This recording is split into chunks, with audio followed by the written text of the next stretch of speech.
Hello, everyone, and welcome to Fight Night Rising, the last one on Fates. This is it. My name is Khroen. Alongside me is Booposaurus. Boop, Fates coming to a close. How are you feeling? I am feeling pretty good about it, just like all good things, they must come to an end, Yeah, right? And I think our chosen mechanic, our spirits, our chonks, our everything are ready to move on to Reckoning, but not before we crown our final set 4.5 spirits Fight Night Rising winner. exactly. And speaking of, let's just introduce the players. We, of course, have returning champion Noster. Per usual, Noster's on like a 4-win streak at this point. It is really insane. Hopefully, can close it out strong here tonight. But of course, joining Noster 11 will be INTC and Stovio from last week. And then we have Altenahue, Killjoy, Gremlin, Gpb El Tomo, and Schnekec rounding the lobby out. So I am interested to see what these players are going to do since it is the last go round. Yeah. Um, I'm expecting some fortune plays. Like, let's get hype. Let's get Let's get real. wild. Let's get Yeah. weird, guys. So let's see what we're gonna see. Maybe we can even have a journey through all the different metas. Like maybe someone starts with Bonky Kong Oh and my. then goes with Divine for like Warwick from set 4, and then we get to go through the whole Spirits journey. Yeah. But we'll see what happens at the end of the day. But yeah, it's pretty crazy. We're already here at the last one. It really is. It feels like honestly set 4 has flown by, but this is our last one. I'm excited to get into Reckoning, of course. I'm sure a lot of people are, but gotta close it out strong. And these players want to close it out strong as well and claim their share of the rising prize pool. You know, we got that $200 on the line, $100 of which will be going to the first place. Second place, $50. Third and fourth, $25 a piece. And the top 3 will be invited back, not for next week, I believe. Be taking a week off because it'll be like the day after and everyone's climbing the ranks. But in 2 weeks will be our first Reckoning fight night. So that'll be a lot of fun. A lot of, looking forward to it at that point because, man, set 5 is going to be crazy. But still, we got to stay in the present here, Boop. I just want to go forward as much as possible. But we're still here. And like you mentioned, what are people going to do? Are we going to see some crazy stuff? Maybe like some Bonky Kong going into like Talon because that can kind of transition into itself as well. Like, can we see, I don't know, just some freaking like 9 Elderwoods or something, I some know. I crazy would stuff. I would love to not see Slayers and not see KO. Yeah. You know what I mean? But Like like let's we're gonna. yeah, let's get crazy. Let's get annoying. Let's see how we can get into the minds of our friends, right? Because Yeah. I forget what it's called, but there is a legitimate chess strategy where you play something so out of whack, so crazy that it evens the playing field because everyone has to adjust for you. Mm. That in the past has been assassins, right? Because if you have an assassin player in your lobby, you've got to adjust your positioning. Yeah. You got to figure it out. But I wonder the diversity of comps we're going to see today. If Noster is going to try to make it back, because the other incentive is if you get top 3 this week, you're gonna be in the first week of Reckoning, which Yeah. is usually the most stacked lobby. That you're going to see at the beginning of a set, right? So it is the first one, and they're going to try to transition into there pretty well. And there are players like Noster who need to find consecutive success across different sets and continue growing. So I'm really excited to see if Noster's going to be able to top 3 here and Yeah. then continue that success a little bit later on. I mean, I would definitely expect Nos to be able to top 3. Has done it for what, like 8 weeks in a row now. Winning like 4 out of those, so kind of an insane win rate. We talked to Noster last week as well, and Noster was very much like, "Yeah, I want to get to the worlds of set 5, right, and maybe even optimally get into that top 8." So a good start would be to, of course, top 3 here, get into Fight Night Rising, and to see where the set takes you, but. We're over here, maybe with some spirits. We got a couple Tristanas, a Diana in the shop. Of course, that good old Aegon strat. Good old Aegon. You're gonna want that Locket of the Iron Solari on that Yep. Diana to start things off because it's she's pretty much your tank in that comp. So you're gonna get her into the back line. She's gonna live forever, and that's exactly what you want to try to do. Thanks, Aegon. I'm excited to see what he's doing for set 5 once that kind of release patch Oh, comes yeah. out. That'll be sick to see. But yeah, Gremlin is going to start off with a potential Runins and a Rage Blade. So we are already looking a little Kale right now. Anytime you see a Yeah. bow in set 4.5, you're gonna think of Kale. It's required. And we'll see if we get another bow, then you're really gonna start considering it. Yeah, definitely. There's another Diana in the shop. Gremlin did not take the first Diana presented in the last round, so it might not be going just that Spirit Tristana, I guess, direction. Perhaps Duelist, though. There is going to be a Yasuo complementing that Fiora for the synergy. And like you mentioned with the items, could be a Rage Blade. You think about bows, you got to think about Kale, but also with the potential for the Renans, you got to think about like Shyvana as well. It is going to be a potential. There's a lot of directions, but slamming Rage Blade, definitely not optimal, is pretty inflexible. As most people just will only put that on the Kale. You can put it on things like a Callista, perhaps, but not a lot of people do opt to go for the Callista route in general, as we kind of learned during the set for championships. A lot of, I guess, think South Korea was the region that mostly went that Callista carry composition, but NA really, I guess, steered away from it a lot of times. And it has to be tier 3. So it's one of Yeah. those situations where, kind of like Blade Masters in the past, where you got to hope that they're uncontested, because if someone does contest you on that, it's going to be a miserable experience in the late game for you. But Yeah. we have some keepers going up against each other. It's a little bit of a Spider-Man meme right now. One difference True. is going to be that Wukong, but the Yasuos are a little bit itemized a little bit differently. That Last Whisper should be able to knock a lot of armor off of Gremlin's team, and it's exactly what's going to bring that dub over, along with that Mana Reave on the Elise, which is one of the most underrated early game abilities in the entire game. Yeah, those two boards, like you versus the comp, told you not to worry about. It's like the Chosen Elise, the Last Whisper, Yasuo. Just everything is just better about that board than Gremlins, unfortunately. So starting off with a loss, it's not too bad. Actually, opting to put in an Enlightened with the Aurelia right now, and Divine as well. Actually, changing up the comp a lot. Now, this isn't going to have a lot of power necessarily, but does have a lot of synergies, so it can transition into other compositions down the line. As well as maybe take out a couple of units right now, just play for that loss streak, but not losing too much HP during that time. Oh, So, Bonky Kong! oh, We we were see right. it! We did it. Dude, Oh what my what god. is it about that comp that is so fun to watch? I can't like really put my finger on it, but I love watching Donkey Kong. Always have. It's been consistent. It's like, at least for me, I don't know, maybe it's just me, but it's like the kind of almost nostalgia of like, hey, this comp was a lot of fun in the beginnings of set 4 because it's like a new set, it's a lot of hype, people are discovering what works, and it's like Bonky Kong, just such a perfect name to fit that composition. It's just True. like the fun value of it that I think holds a lot of weight. So I'm actually gonna kind of see it. I struggle to think that that will be I guess persisting throughout the whole match. Maybe it'll be transitioned to something else, but can we hope that it will remain Donkey Kong for the entirety of the game and be tier 3? That would be a lot of fun to finish things out. There was a if for some historical reference, friends who are watching, Donkey Kong was all anyone played for like 2 days. That's it. That's it. It was like 2 or 3 days where like everyone played Donkey Kong, and then Yeah. someone was like, "Wait, there's other stuff." And then I think it was Talon that kind of came up next. Talon had a little bit of time, and Warwick Yeah. in the very very beginning. But yeah, the Wukong reroll is old school. You used to have even an old like tier 3 Wukong divine comp that you could run, not necessarily even Donkey Kong.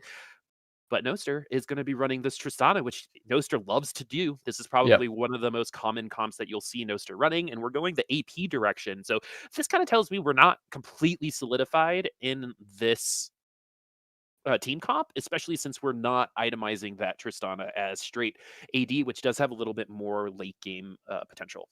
Yeah. Tristana just being Umbrellas holder right now. Umbrellas is a very flexible item, of course. It can go on your AP comps, but it still can fit in an AD comp, just going like a Sejuani or something of the sort that just spreads that debuff all around, healing reduction, and just a lot of burn damage. But we talked about it so much. Tristana is just one of the best agnostic item carriers that you can find, the best one cost.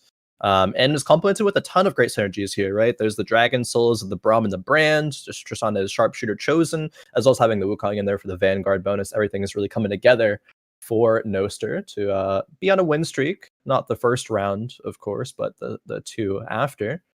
But now move on board with INTC with some brawlers, potentially some sharpshooters.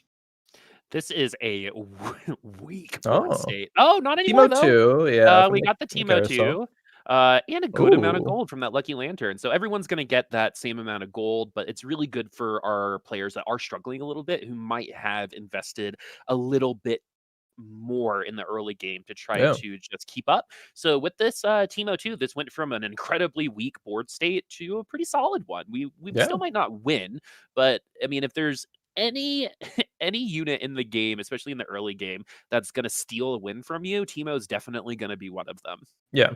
And it looks like INTC definitely does want to win this round, leveling to 5, putting the Spirit in with the Kindred, making not only making the GA, but putting the bow on Teemo as well. It's like you want every bit of power that you can get right now. And with that, could possibly win this round. I mean, Teemo still has the GA available, is going to cast his blind here. That's going to kill off the brand. Oh, Oh, it's honestly it's close, but that's really good loss, right? We're on a 4 Yeah. loss streak. As long as INTC can lose the next round, that is going to be huge in terms of the gold gain. But a couple forecasts, Olaf and Cho'Gath. How does that change things? I mean, we get a 4th brawler if we want to put that in. And then we could potentially transition into Olaf. We don't really have the items completed right now, but they're available. They're the Right? start of good items, right? The GA, Yeah. potentially Runaan's in there as well. I do like this version of brawlers. Early Cho'Gath is nice because then you can actually see him do something other than ult. And Really? and He does something other than ult? I thought he was I just know, to get right? one ult off and then die in a fight. That's kind of it. Exactly. But now, well, he's gonna be a little bit more of a tank. His walking animation is so funny to me. And the Like team, waddles. I know, right? Just like me. Honestly, pre and post quarantine, I'm not gonna lie to everyone. And so Teemo is gonna blind some people, and this is another close, potential close match. I actually think with the Kindred, this is gonna be INTCs, and that's early game spirits for you. If you have your Kindred and one other spirit, that Kindred is gonna take at least a couple units down. Yeah. It's definitely could have and probably was considered there to make that board weaker to lose, but not by many units. But INTC is like, nope, I just want to be as powerful as possible, stop the bleeding. It's gonna, sacrifice a bit of gold generation, but is gonna keep you healthier. And sometimes you can just top 4 lobbies, if not win, based off of just that, right? An HP lead. But speaking of spirits, Boop, we have 4 spirits, the Diana spirit chosen, coming out for Schnekec here. Is that how you say it? I have no idea how to actually say the name, to be honest. So if anyone knows, feel free to correct me. But I'm gonna go with that's how you say it. Yeah, Schnekec sounds funny and great. It's fun to say, and apparently the spirit compels on this comp. Yeah. And you've got probably the second best, early game 3 cost unit in Akali. Akali and Kindred kind of act in the same way, which is you're going to take another tier 1 unit out. That was a pretty nice win. We've got 40 gold. I'm just now looking at that item bench. Yeah. And you know what? We're going to there. Unfortunately, we're gonna be very fashionable out there. But at least we have the Reforger. Yeah, that's huge. The Reforger, very good. It's only one Reforger, but it can put this Declaw onto Pike for now, just as an item carrier. We can reforge it later if we want to, or just keep it depending on how the lobby looks, right? There's often times where a Declaw is going to find value in this meta, going up against not even just like Aurelion Soul comps, but up against like Cannons, even with keepers as well. It can find a lot of value. So all this, even Kales, right? It's going to be decent against. Exactly. And the thing about the Dragon's Claw too is when you build it this early, you actually might force someone off of a comp, right? Yeah, knowing that Dragon's Claw is already in the game. And so you might have actually taken some flexibility out because this comp is going to be good against mages, right? It takes, I believe, the crit chance away from ability spells. Or is that set 5? That's set 5. Okay. It's just I'm getting my wires crossed. Yeah, some MR, some damage reduction. But still, it's still good, right? And has found a lot of popularity in the late part of this set so far. Yeah, no, definitely. And to a lot of success, of course, as you're just mentioning. Shyvana, speaking of 3 costs that are good, another one of those good 3 costs. Other players probably would like to see that Shyvana, like we saw right there with Gremlin, I believe, has Shyvana on board with the Runaan's. Not going to be picked up for this board with Schnekec, however, because they are running, of course, the Spirit Assassins. How far does this board go? Do we keep with the Assassins? Probably not, I would imagine. But the transition has to be very good and very quick, because oftentimes you try to pivot a whole comp out and you're not, exactly finding what you want. You're going to start to bleed out rounds very fast at end of stage 4, beginning of stage 5. And you're just going to, take too much damage. It's going to be irrecoverable at that point. This Declaw actually going to help this become a okay loss from an awful Yeah. loss. We got a couple extra units there, but the Cultist Keeper comp is going to be a little bit stronger from Altenahue. As Schnekec struggling a little bit on the bottom side of the leaderboard. This is a comp, again, if you're talking about nostalgia, that was taken over set 4.5, I think, right when it came out too. The 4 Spirit, 4 Assassin comp. Oh yeah. 4 Spirit, very, very good. Exactly, and Got nerfed. it's usually good anyway. Attack speed's always going to be good. It's more damage and more ult charge, so attack speed probably one of the more valuable assets in the game, and to not have to build an item to achieve it, that's why spirits are good. Yeah, exactly. Moving on board with Killjoy Mex here. I feel like I'm playing Valorant. There's Killjoy in the game randomly, but has the TF. Another amazing early game item carrier. Did build the Rageblade though, and Rageblade is, as I mentioned earlier, pretty inflexible. Might go Kale here, but perhaps we'll go the Callista, right? Because this is going to be a few cultists on board. And oh my gosh, that TF cleaned up there. That was insane. Oh my goodness. I love watching early game TF. I think he provides some pretty hype moments. Oh yeah. I think we got a little lucky on our card placement there. Yeah. It's either one or the other, right? TF actually either like absolutely ints the cards and misses everybody, or hits like actually the whole board. It's insane. Yeah, when I play TF, it's like, you know, if I'm like giving out cards, right? When my TFs literally just throw them at you, right? Just these TFs are like, I'm amazing. Look at me. Like shooting skeet with the cards, and it's always really nice, and it slices like butter, right? But this TF isn't going to be here forever, unfortunately, unless we're feeling spicy. But no, we're not going to see that TF in the late game unless we're for some reason pushing 7 mages and we want to keep that TF here. Yeah, the TF would probably be sold and then found again later on. Not the same TF that stays here. Okay, gonna be a target dummy coming through with an item remover, actually. Wow, that's interesting. Now we get to move up to 4 keepers. And a lot of tankiness with this comp right now, of course. I'm leveling up to 7, getting a chalice. Like, there's a lot of good things happening here for Killjoy. They are first place in the lobby, have won all of stage 3 so far, only losing either 1 or 2 rounds in stage 2. Not sure exactly which. And INTC doesn't look like they've lost very much since we have gotten away from their point of view. But look at these cultist shields. It's going to help that cannon get that ult off. That's going to butter up those units for that TF ultimate. But right now, this is where we're starting another beautiful Twisted Fate ult. Oh, you know, Timo. 1 hex to the left, that would have been even worse of a loss. That Timo with Titan's Resolve. Yeah. GA Morellos. We're feeling good with that Timo right now. Wow, yeah, I'm feeling real good with that Timo. Gonna be carrying INTC to that win, which frankly looked like INTC had no business winning that round, but hey, Timo's pretty good. Morellos as well. Even just like a lot of players wouldn't consider slamming the Titan's Resolve because like that doesn't really fit on a Timo, but it can fit on other units later on into the game, and it can be okay on the Timo for now. It was actually a difference between winning and losing that round, which helps INTC get on that win streak. It's like it's the real small things that add up, and they end up being really, really impactful. Speaking of things adding up, the gold is adding up on the bench for Killjoy right now. They're holding like a Cho'Gath, a Talon, a Morgana. That's a lot of things to hold on there. And no Talon items right now. It does have Morgana items though, so maybe we are actually going to consider pivoting into Enlightened. You know, I consider myself a little bit of a hoarder when it comes to my units as well. So that's definitely something I need to take my own advice from, or your advice from. But yeah, we look like we're potentially going over to the assassin side of things with that Enlightened on the bench. Morgana, Talon, best friends forever with this particular set. Not just because they're both Enlightened, but because of the synergy between both of their ultimates. And look at this Pyke, carry Pyke. You know, we asked for some crazy stuff. This is definitely what counts as crazy, and it is not good enough. You know, spicy sometimes just hurts. You know, sometimes spicy's just good, but that time it hurt a little bit. Yeah, just slightly. Sejuani now in the shop, Killjoy. I mean, because leveling up to 7 was able to get you know, a lot more percent for finding those 4-cost units, getting rewarded because of it as well.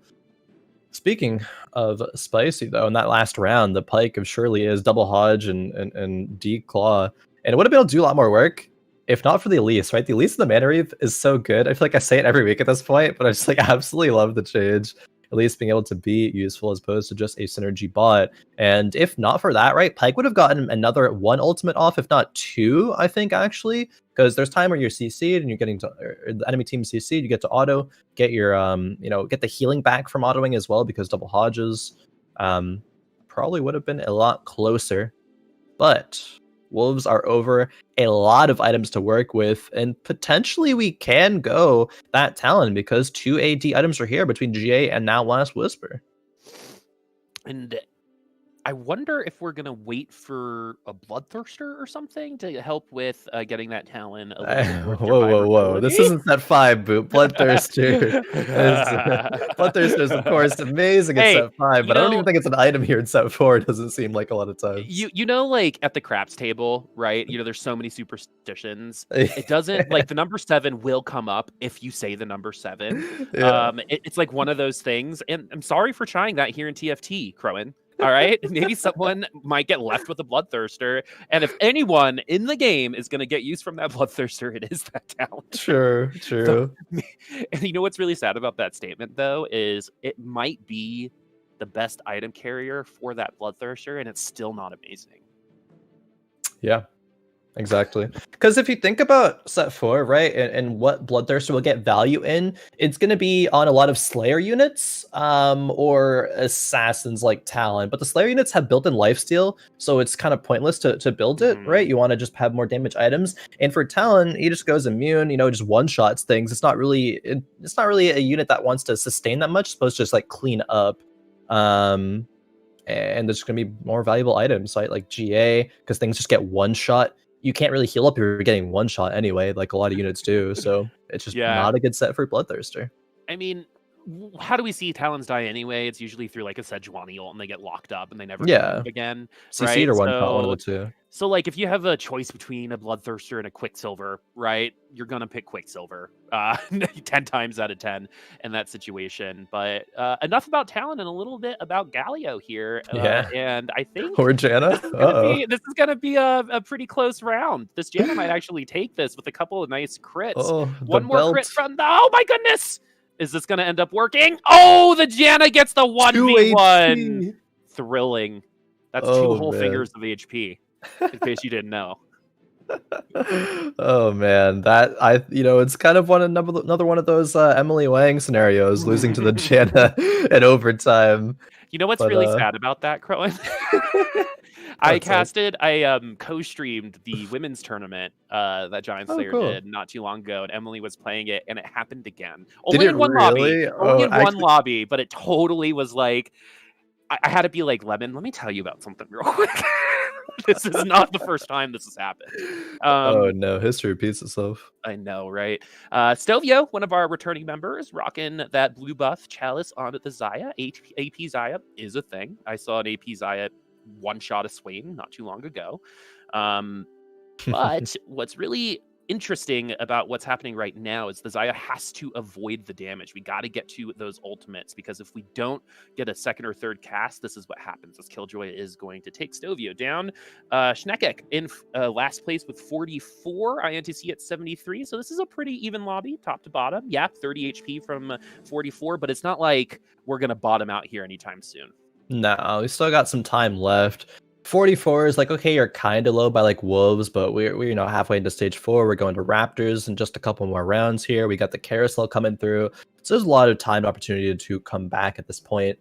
There's not really many outliers in this lobby, right? No one solidified themselves into first. There's a 1 HP gap between first and second, 7 HP gap between 7th and 8th. So we got a close lobby here, which is good to see, in my opinion, because a lot of times it is kind of dominant from one player or another in these, past couple of weeks.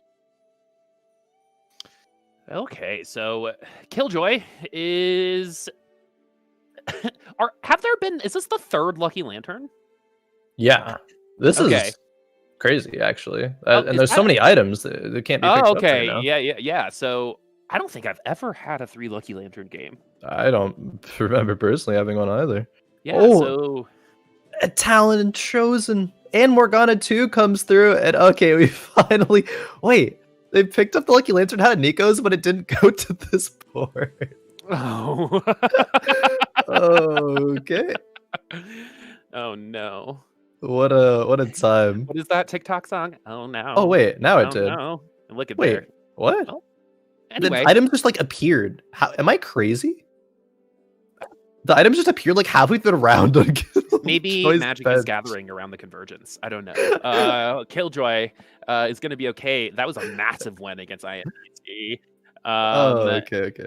And we got some loaded dice on the field. We still have removers and reforgers. We got one of every lucky lantern in this lobby. So how are we going to get out of this keeper comp if we're running enlightened?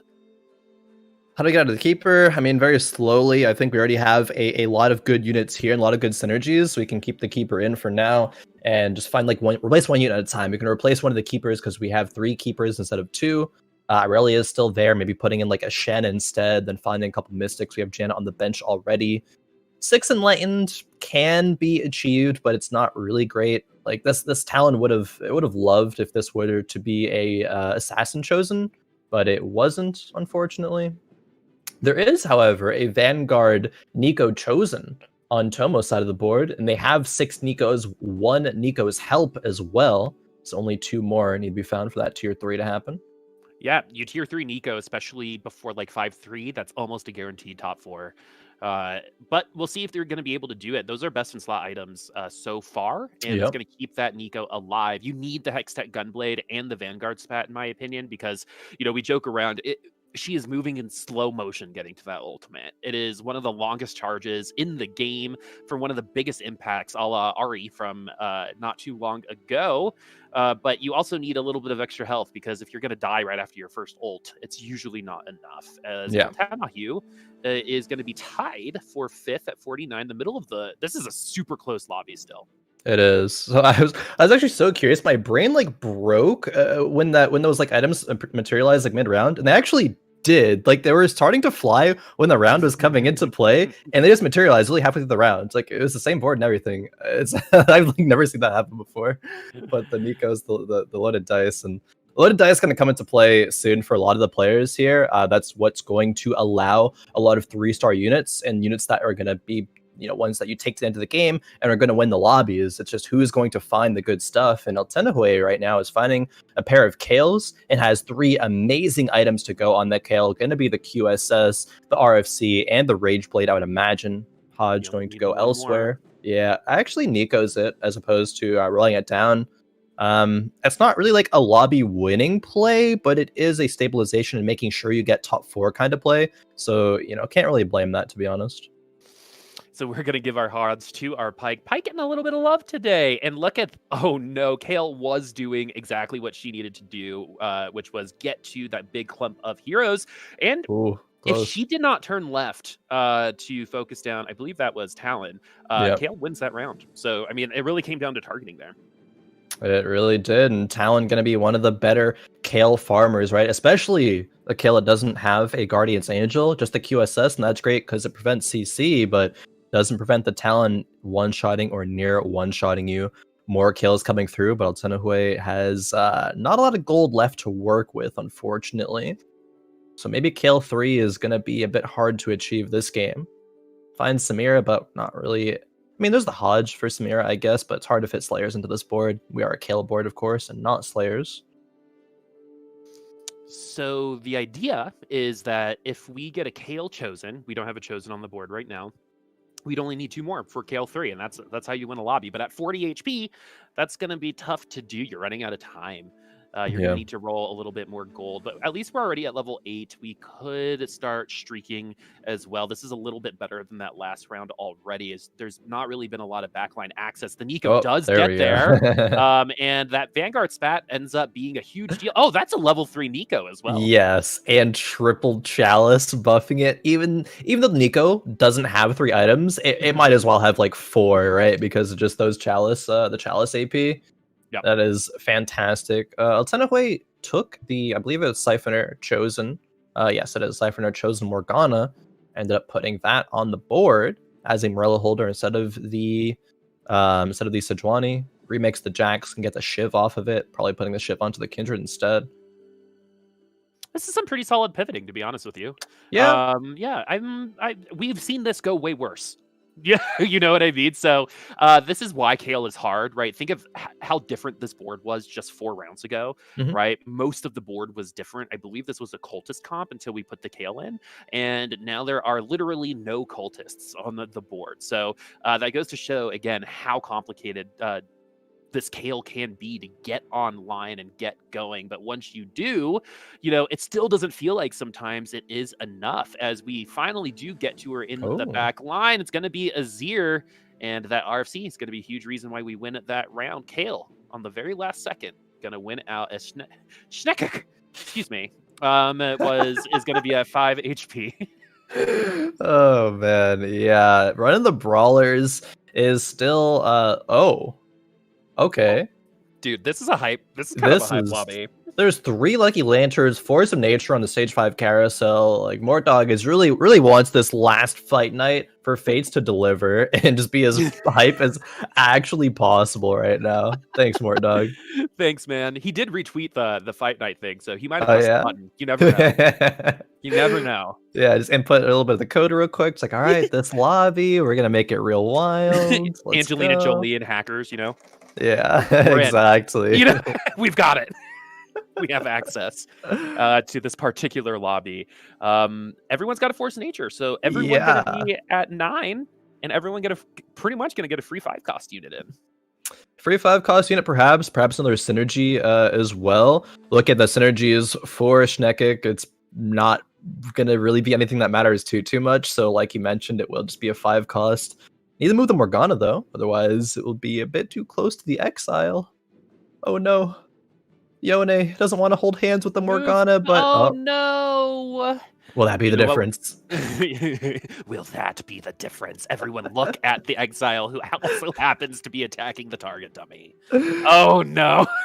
This Ult comes Yone through. This Yone not having the greatest time of his life. Still such a good unit. It doesn't even matter. Yeah, actually is. He's chilling. Yeah, he's chilling. Doesn't even need the shield. Barely even gets hit. Look at that RFC dodge. Yeah, that Nunu is an absolute monster. My god. Not something you see every day, and there's just something so funny about Nunu eating someone like across the map. Yeah. Right. So I'm enjoying myself, Khroen. This has been good so far. Unhinge the jaws and just nom all the units across the map. That is Nunu's job right now. Stovio's job is to remain alive. 5 HP, has a Lee Sin 2, has the 6 keepers online. This is a solid comp, but it could meet its end, especially if it runs up against that Nico. Nico loves units that are clumping like keepers do. Last second switch is coming through and moves almost everything. Honestly, that was pretty solid fine. switching. Yeah. It doesn't really matter the zillions over there. He still will get 1 ulti off probably. And the Kennen ulti is huge. Like this reposition was so good actually, especially into Gremlin in this matchup. Oh, didn't actually get that ult off. So it's going to be up to the Shyvana to try to take down this Kennen. Look at all the tier 3 units. These are going to be some strong comps. And something that I want to piggyback off of you, you mentioned that it's important to stay alive, and I agree. In a game like TFT, it's super important to stay alive because if you don't, then you're dead. Yeah, like Schnekec. Bless you. Sorry. Is that mean? I don't know. I don't know. I'm not sure. So I'm just gonna. So we're on the Nexus minion round. Jeweled Gauntlet coming through. Not really a great item, honestly, for this composition, but where it's gonna find its use. Please send. Why not? Why not?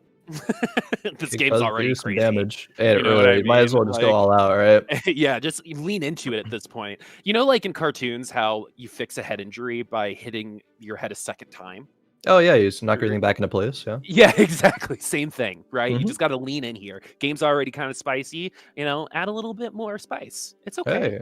And it's the times we do that we learn something new, right? You're like, okay, maybe this works for a reason, or like Boop, like you do sometimes. You lean into it and you say, all right, that doesn't work, and I've tried it, so I've confirmed it. It happens, right? There's learning all around. I'm innovating, Khroen. Okay? Exactly. That's what I'm doing. Oh, okay. I actually found a use for it. Sorry, go ahead. And sometimes innovation creates loss. You know, it's all part of it's all part of the game. Exactly. Jewel Gauntlet on Xayah, by the way, friends, works on each individual feather, by the way. So it can actually do a lot of damage. As you can see on that Galio, it did about 75% of its HP. We're going to get another one. And the Ken and Xayah combo there, you see the Kennen ults and then the Xayah ults, and that's enough to delete some units. And that's why those synergies work so well together. It's obviously why they're both keepers. As INTC is able to go in, Stovio is able to stay alive, as well as 2 people in single-digit HP, 2 people at 11 HP, and no one over 50. Yeah, this lobby, while no one's over 50, it is starting to separate itself, right? Because there are 4 people that could fall in this next round, but 3 people who are for sure safe for multiple rounds. Noster actually is one of the people who is kind of on the cusp right now, single-digit HP, has 2 Nikos, and yeah, not really anything good to come out of saving them, so just gonna make an Aatrox 2. Perhaps that'll be the difference maker, getting an extra ult off, or even just getting 1 ulti off in a Sejuani stun. And into this corner comp, it could be good. Kale does have a Quicksilver to negate that, though, but Kindred might be the one grabbed. Look how many units are on the field. Not only do we have a Force of Nature, we also have a target dummy. As the Kale is going to start ramping up, that Rage Blade is going to start doing a ton of damage. It's going to be up to this Olaf, and this is a pretty spicy 1v1, but there are too many units on the other side to make that a 1v1. I think ROC Olaf will take down the Kale, but it has to be a 1v1 in that situation, as the target dummy not going to take down anybody, as Stovio going to remain at 5 HP. Oof. Look at all of these eliminations. Noster, 7th place. Gremlin, 6th place. Altenahue, 5th place. And we have our top 4. Yeah, we actually could have seen 4 eliminations that round if Stovio had lost, because of how all the matchups ended up working out, and with the ghost round, but we saw 3. So a very, very bloody round that was. Stovio pretty lucky to honestly get into the top 4 from being this low HP, but now is still on top of the game, right? Is still repositioning exactly how he needs to, moves the Aatrox out of being trapped there, but goes up against the strongest player in the lobby, INTC, because this Samira is scary looking. And she's going to actually take a pretty safe approach by gaining a lot of her stacks on the target dummy and then getting into the team on the other side. So really great work on that Samira. This is going to be a huge loss. Doesn't matter how much HP you had there. Would have been an elimination at 19, let alone 5 HP. As we have our top 3. Tomo should survive here, but this Nico Swain matchup is actually usually pretty hype. If that initial Swain ult doesn't kill her, then the Nico is going to be able to take it down. Yeah. All right, 3 players remaining. Tomo, Killjoy, and INTC making their way into this scenario, into the stage 6 carousel. INTC, one of the returning players from last week. So starting off strong again here, maybe wanting to dethrone Noster, because Noster is not often off to a rough start. Noster usually starts out pretty strong with a lot of consistent top 4 placements. Noster likes to run that Tristana, right? We've seen it before. It seems to be really good for him, but in this particular lobby, reroll comps were gonna be bad, right? When you have 3 Lucky Lanterns, right? Bunch of Nikos helps from people. You have the loaded dice, right? That's why you're seeing tier 2 5 cost units. You know, you're already seeing like that Nunu was a tier 3 5 rounds ago, right? So everyone was so strong, so much quicker that advantage that reroll comp just didn't exist, right? And that's always going to be in TFT. Reroll comps will probably always be around, and so even in set 5, really think about that power level, right? Say you have a Draconic player who is high rolled, right? You're gonna really need to think about, okay, my comp is good early, but I'm not gonna get access to those advantages right now. And unfortunately, I think that's what Noster, what happened to Noster as INTC with a 3 Adept comp. A lot of people think Adept is a little bit of a bait, but it's looking pretty good so far. That Yuumi is so strong along with that Nico, but it's gonna be tough to get through the Samira regardless of who you are, but you're gonna be able to do it. That dash not enough. Yeah. Dash not enough. The explosions from that Nico spell still did enough, but now perhaps with Yone 2 and Lee Sin 2, that was the power spike INTC needed. There is also a Talon 3 in the lobby. Killjoy ended up acquiring that one. Talon 3 going to be a little bit more feast or famine, less consistent than the Morgana 3, but still can win a lobby nonetheless. Honestly, it could be anyone's lobby here. Depends a lot on positioning. But I think INTC is favored. INTC has a lot of really good items too. So you've got that last whisper on that Samira. So those crits are just going to make you that much more easy to blow up. As that's a Talon 3 though on the other side. We got a one hit with that ultimate or else we can get beat. We've seen Talon 3s get taken down just by singular CC. Is this Talon going to be able to bring this back? He's going to jump in once more, and it doesn't look like we're going to take down everybody. This GA should help him get one more kill, and that is going to be it for that Talon on this particular round, but that was a ghost. So let's go look at Killjoy real quick. The Talon on this board looks like it has a little bit of an advantage and should be able to get the win again, as we still have a spat. We still have a magnetic remover on the bench. And remember, everyone also got I told you.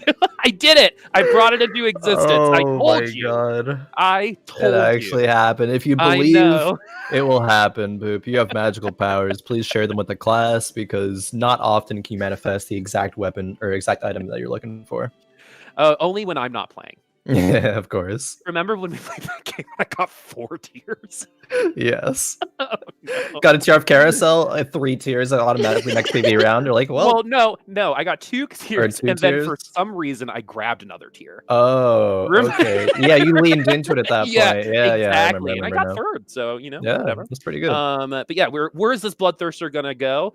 In the trash is usually where it goes. But let's see if it's gonna be on anyone in particular here. That Talon is the best option.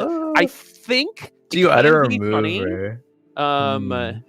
It could be funny to put it on someone like Janna, who attacks really frequently, but not that much. Or even the Lee Sin. You never know.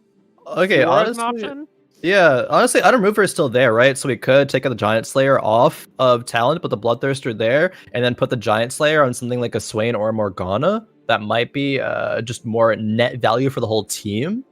If we're thinking about it optimally, but the Bloodthirster is going to stay on the bench, in the trash where you predicted, Boop. So not going to see any play from it here. Not even any recycling happening on this board right now. Man, that Swain is absolutely enormous, and that Masterwork item is really good against everyone except Olaf, unfortunately. And even with that ult from Azir, this Olaf is going to take down this Talon 3. Goes to show again how inconsistent that Talon is. By 1 unit, we get top 2 anyway. Let's remake that Talon. I think we kind of needed that Bloodthirster, Khroen.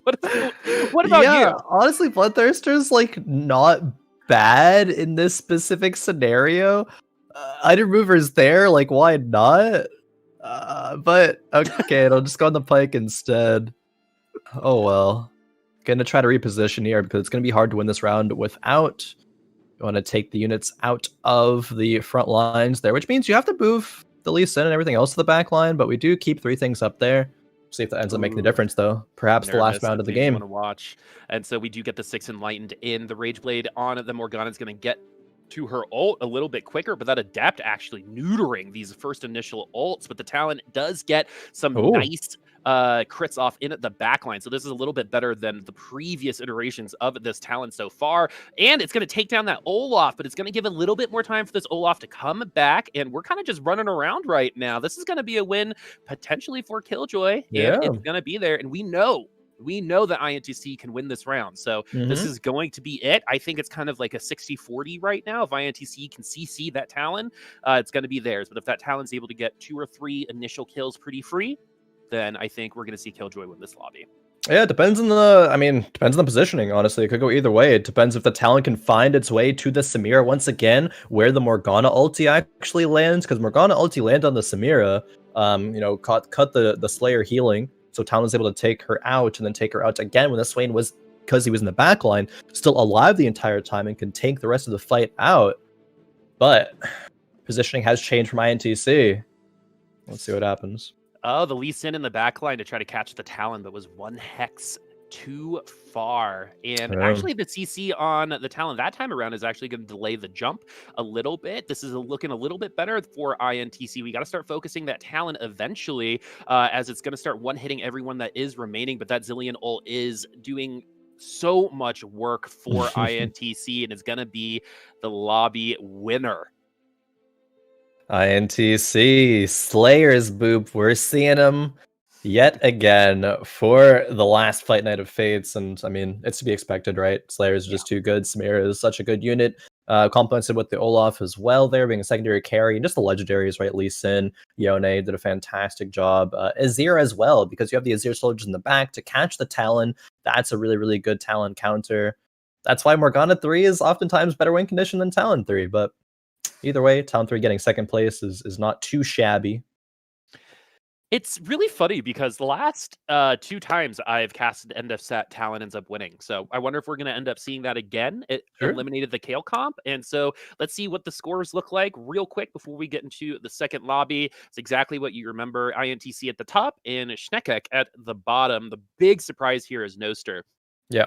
By far the most well-known player in this lobby. 8 weeks in a row. I think 5 weeks in a row on winning. 6 weeks. And we're in 7th place. This is not the first time Noster started off poorly and then made it to the top 3. Yeah. We're going to need to see that improvement as the day goes on. Definitely. I think that lobby was, I mean, it was kind of wacky, right? There was the Force Nature Carousel. After 3 Lucky Lanterns, the power levels of everyone's comps there were a little bit unusual. Let's see if Noster can come back in the face of that, because he very well could. As you mentioned, he has started off poorly before, but brought it back, with a bunch of other top 3s, 3 other games, top 4ing them, and then getting into the top 3. But game number 2 coming soon. We saw, honestly, a decent amount of variety, right? Yeah, we did. We saw some keepers, we saw slayers, of course. We saw Kale, we saw Talon. So honestly, even just with that, it's like my expectations already exceeded of diversity in the lobby. If a Talon that finds play in there. that first lobby was actually pretty hype. We got to see a lot of things we normally don't see, let alone, we got to see brawlers that didn't do that well, but Yeah. we got to see it. Nunu 3 was alive and well and got a couple got a couple round wins. Yeah. But yeah, I mean, when you have so many tier 3 units and 11 units on the field, including your target dummy, right? When you're at level 9, I mean, there's just so much to work through. So that's why things like the Kale, that's why things like the Tristana and those auto attack comps, I think, had a little bit of a hard time at the end. There were just so many units, Yeah. right? Like it was just so much HP to burn through. And in the end, it was kind of the burst that ended up helping a la that Swain, for example. Yeah. Actually, thinking about it now, there was at least 7 different comps. Was everyone playing a different comp? I don't remember what the 8th comp was, because there was the 4 that I listed, and then you mentioned, of course, there's a Tristana, and there was also the, oh no, I'm blanking on it, the Brawlers. And then Because there was the Nico comp as well, the Nico Yeah, Fabled comp. at least 7. At That's least crazy. 7. That's Yeah, different crazy. comps. Huh. I wonder if they're all just playing set 5 and are like, I have to be as flexible as possible at all times, right? Yeah, right. It feels that way. I It never definitely know feels that when way. my next item is gonna come. It might be exactly what I want. I might have to make the shadow version of it, right? I still only Exactly. feel like I have discovered like 45% of that set, which is a good thing going in, from PBE to live. I think there's still some 45. mysteries Wow, to yeah. start I was gonna say, that's solving high for still. me. It feels like there's still so much. Well, let me put it in perspective. I think I know all the comps that are bad. Okay, if anyone would, I guess you're the person to experiment with them and try them out, which is, I mean, it's still nice to know, right? Because Yeah. then you know, Well, okay, I've tried this before. Because there's some scenarios where even players, like in tournaments, right, they get in such a situation where I haven't done this before, I'm not comfortable doing it, maybe it will work, so I'm gonna try it. Like that's situations where everyone runs into, right? But it's mhm. the players who have tried it before that know, okay, it definitely won't work, so I need to find something else. Like that's honestly a Yeah. really important skill to have, or really important knowledge to have in TFT. Think about when you like drive a new car. It's weird, right? Like the brake is weird, like the amount you have to press your gas, it's weird. Even a new bike, right? It's all different. You have Yeah. that like the growing pains to go along with it before it feels like a nature. And that is exactly the same in TFT comps. That's why we say we're driving along with people, or like they're piloting this comp, right? That's Yeah, exactly. like the fact that it's like movement based should tell you that it's not going to feel comfortable at first. And if you're thinking on a most basic level of just how to run this versus how to run this perfectly, you're not going to do as well. You just don't have the same amount of information as someone else does. And Yeah. that's the whole thing about TFT that's really fascinating is everyone has the same amount of information at any given time. And it depends on how you use it that's going to help you either succeed or cause you to fail. Yeah, exactly. I'm glad you brought in the new bike scenario because I don't drive, so I was just gonna smile and nod when you brought up, it's like driving a new car. It's like, yeah, Boop, I totally understand. Not, but I can Hey understand in guys, theory, of course, but not in practice. hello, I'm privileged. I guess. I mean, I if I thought can of it make that, right that way. if Yeah, if I can make that assessment, I think there's a little bit of that involved, and I'm lucky. sure, But sure. the overarching theme is, you know, new makeup, new car, new mouse, even a new mouse pad. It feels so different Yeah. when you use it, and driving a comp is the same way. And I'm a regularly bad driver, so it takes me a little while to learn. Like, piloting something is not something you ever want me to do. As Altenahue has the chosen Tristana with that tier already, that's probably going to turn into a Hodge at some point. Yeah. Well, I would imagine. So level 3 as well. This could be a Tristana reroll. Doesn't have to be, of course. Just gonna be keeping the options open. However, 3 sharpshooter wants it to be 4 to get that early game power spike. Need to find a Teemo or a Sivir. But there's 4 Nautiluses, which is more Nautiluses I feel like I've ever seen on one board at a time on 2-1. Another Tristana comes through though. This possibility is getting more and more real. Probably not with a Sunfire Slam though. You want like Lockets to go along with that composition. Yeah. The Sunfire is cool in the early game. True damage is really valuable at this point in the game, especially since not a lot of people have insane amounts of HP.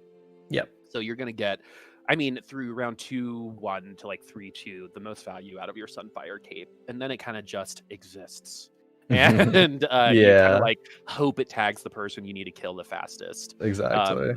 It's better with less units on the field. It's a big reason why this Wukong is going to die. Actually, probably going to be a reason why this Tristana wins this round. Schnekec is going to lose for a second time, but not as bad as Gremlin and INTC, who look like they were 4-0'd twice. Yeah, 4-0'd twice, and with a board that's level 4, has a chosen unit, so it had some unfortunate fights, it seems like. Has a decent amount of gold, I think, because there's only 2 items on Gremlin's board, unless I missed the 3rd one, but we'll see soon. Because Gremlin is doing what every good TFT player is doing in scouting, so we can't see their board, but yeah, only 2 items. What's that? Scouting? What's scouting? Yeah, crazy. Like you were mentioning earlier, Boop, everyone has the same amount of information at one time. It's 7 other boards worth of information, actually, that contributes to that. That is crazy. It's true. Scouting is probably one of the most important assets in TFT, and it's actually crazy how little you see it, even at high levels sometimes. Yeah, there's so much to do in every round, right? Sometimes yeah, just literally can't fit in scouting to that, like, 35 seconds. And you'll actually see most people scout after the round has started. So if you ever wonder why people look at other boards while their board is still going, most players at this level know if they're going to win or lose a round just by looking at the units and the items that are there. So it's a really great time to actually do some scouting with not as much consequence, because the items are probably going to be used. No one's going to be switching around randomly. You're going to have a little bit more you're going to have a little bit more context if you do it during the round, and then you just have to assume nothing has changed in the next round. But if you're having a hard time scouting, during the round is a pretty good opportunity to do it. You could even step up your game as well and do both, right? Especially towards the end of the game, if you scout somebody before the round starts and after, you could see, are they actively swapping sides of their carry? Like, what are they doing in between the preparation phase and the round start? And then you can try to counter that as well. And there's a lot of things that can go into that. So scouting, long story short, very, very important. Akali, instead of the Tryndamere, is going to get the RFC and IE. Tryndamere probably not going to be doing enough damage to find as much value out of those 2 items than Akali will be. And those can just go on to him a little bit later once you find that 2-star. If you want. I wonder if anyone's going to run ninjas for the last time. Ooh, that would be spicy. I would like to see that, because Akali ninjas can actually work. Not so much Zed nowadays, but definitely with the Akali, the potential is there. And these are 2 best in slot items for Akali, right? The RFC and the IE. People were going blue buff before, but they're like, no, you only really need like one like auto, and the time it actually takes for the blue buff to refresh the mana, it makes Akali actually kind of like lose some value there. So people started to go like Hodge in that place, and it's been doing pretty well there. Hesitantly, I will say that I don't think Schnekec is going to go the Akali route, given that there is only one Akali, and no, I mean, it's still stage 2, right? So anything could happen, but it is too early to say definitively one way or the other. If we get like an early Shen, I feel like that's the only time people really ever like ninjas. Yeah. Is when you get like the Shen like right here, right, right at Yeah. maybe this NPC round, because it's a pretty contested unit. You saw a lot of people using that Shen. Adept is one of those late game splashes that a lot of pros really, really like, as the Sakali is going to take down not the person closest to her, which is unfortunate. All she needed to do was turn around. It's so funny in TFT how that happens sometimes. And at least it's only going to be a 1 unit loss. That's pretty good Yeah. for Schnekec, especially against Killjoy, who is near the top of the leaderboard. So you can assume that they're probably a little strong. Something that we didn't see in that last game, especially in the early game, were Dragon Soul comps. And again, that was probably a big reason because of the Lucky Lanterns and how fast the game moved in the early game. This is a little bit more evenly paced. So things like this Akali, things like that Callista are going to have a little bit more time. But we aren't picking up the Zed. So ninjas are probably not in our future. No. But duelists, as you mentioned with the Callista, they're going to be online doing their darndest to carry. 4 duelists between everyone being, besides the Chosen, of course, being a 1-star. 2 Olafs are on the bench, and look at that. We have perfect Olaf items. The pivot is coming. It's a matter of when. Okay, Olaf is the play. Olaf is the man, right? But Callista can be the carry as well. Like you said, a lot of the Koreans did use it, and probably the height display of TFT this year had a Callista on the other side of it. So if you guys are wondering, the clip is the Akali item. No, the Trap Claw.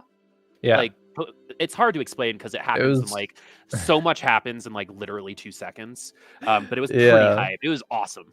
Yeah, I guess because now that I mention it, I want to talk about it. So, long story short, using the W key feature to move units onto the bench and then moving them back out very, very rapidly to position into the Akali, using the Trap Claw right before Akali cast to stun her, end up winning the round in the little highest level of TFT that you could play. It was amazing stuff. Yeah. No one here ramping up, really. It seems like economy is the name of the game right now. The Callista is so good in the early game, especially with this Runin's Hurricane. Sometimes you want Giant Slayer if people are going brawlers or have some high HP, but this Deathblade is also going to make that rend area a little bit higher on each subsequent unit, which is really good when you end on a Kale, for example, and you already have 70 extra AD. That's going to take a little, it's going to take much less time to get to that Kale into rend stage, and maybe it'll help you win that round. Yeah. INTC, lobby winner of game number 1, is struggling a little bit, it looks like, to find some footing in this game. Has a fabled Chosen Nautilus and has found a Cho'Gath for 4 Brawlers and 3 Fabled. No items going to be on the board right now. Okay, 1 Morello's because the Maokai does go back in. But a lot of them still on the item bench. INTC not really knowing exactly what route they want to commit to as of right now. Maybe it is going to be the Nico. This is a very interesting comp to start in. To have Fabled, this is pretty early to have all 3 Fabled.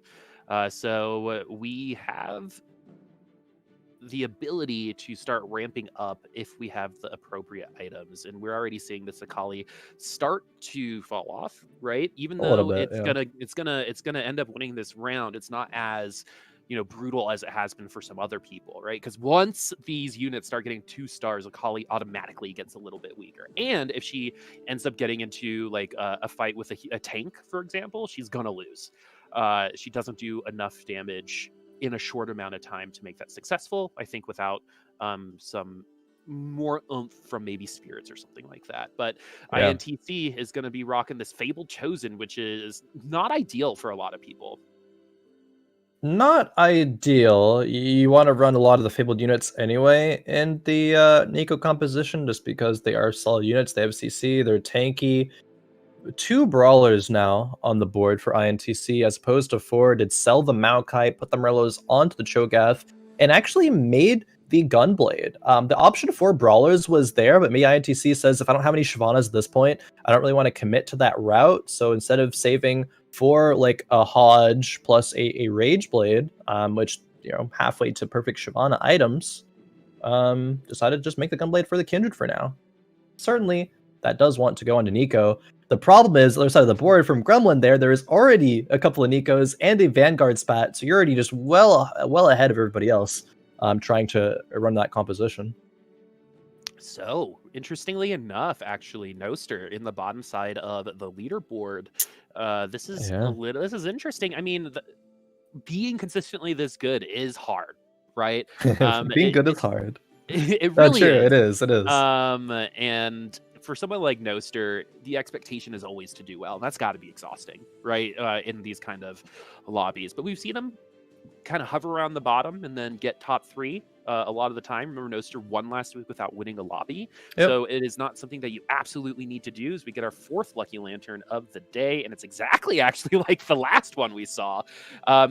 Literally exactly. Gold and Reforger, yeah. Yep, and the cloak. It's exactly the same as the first Lucky Lantern from last game. So everyone kind of in a similar position right now, though that gold is going to help the very bottom and the very top of the leaderboard a little bit more. Wants to put Spirit in, but does not find a way to do so. I think the most reasonable way would have been to take out the Braum. It's only providing Vanguard synergy right now, and there is only 2 Vanguards. However, no items are going to be made quite yet. The spat is really important because, of course, INTC is going for that Vanguard Nico. The problem is, once again, being contested, but 2 people can run the comp. 2 people can have a Nico 3. Of course, there's going to be enough 3 costs in the pool for that to happen. It's just going to be very, very unlikely. But 1 Nico's found, and it goes in. Just like that, we're at our comp. Just like that. Easy as pie. The Nico goes in, and we're going to start ramping up. It's always so awkward to see that 4 Fabled. You don't get anything extra. It's just there. But one thing that is possible if you do choose the Fabled on the Nautilus is that Nautilus 3, which is pretty hype.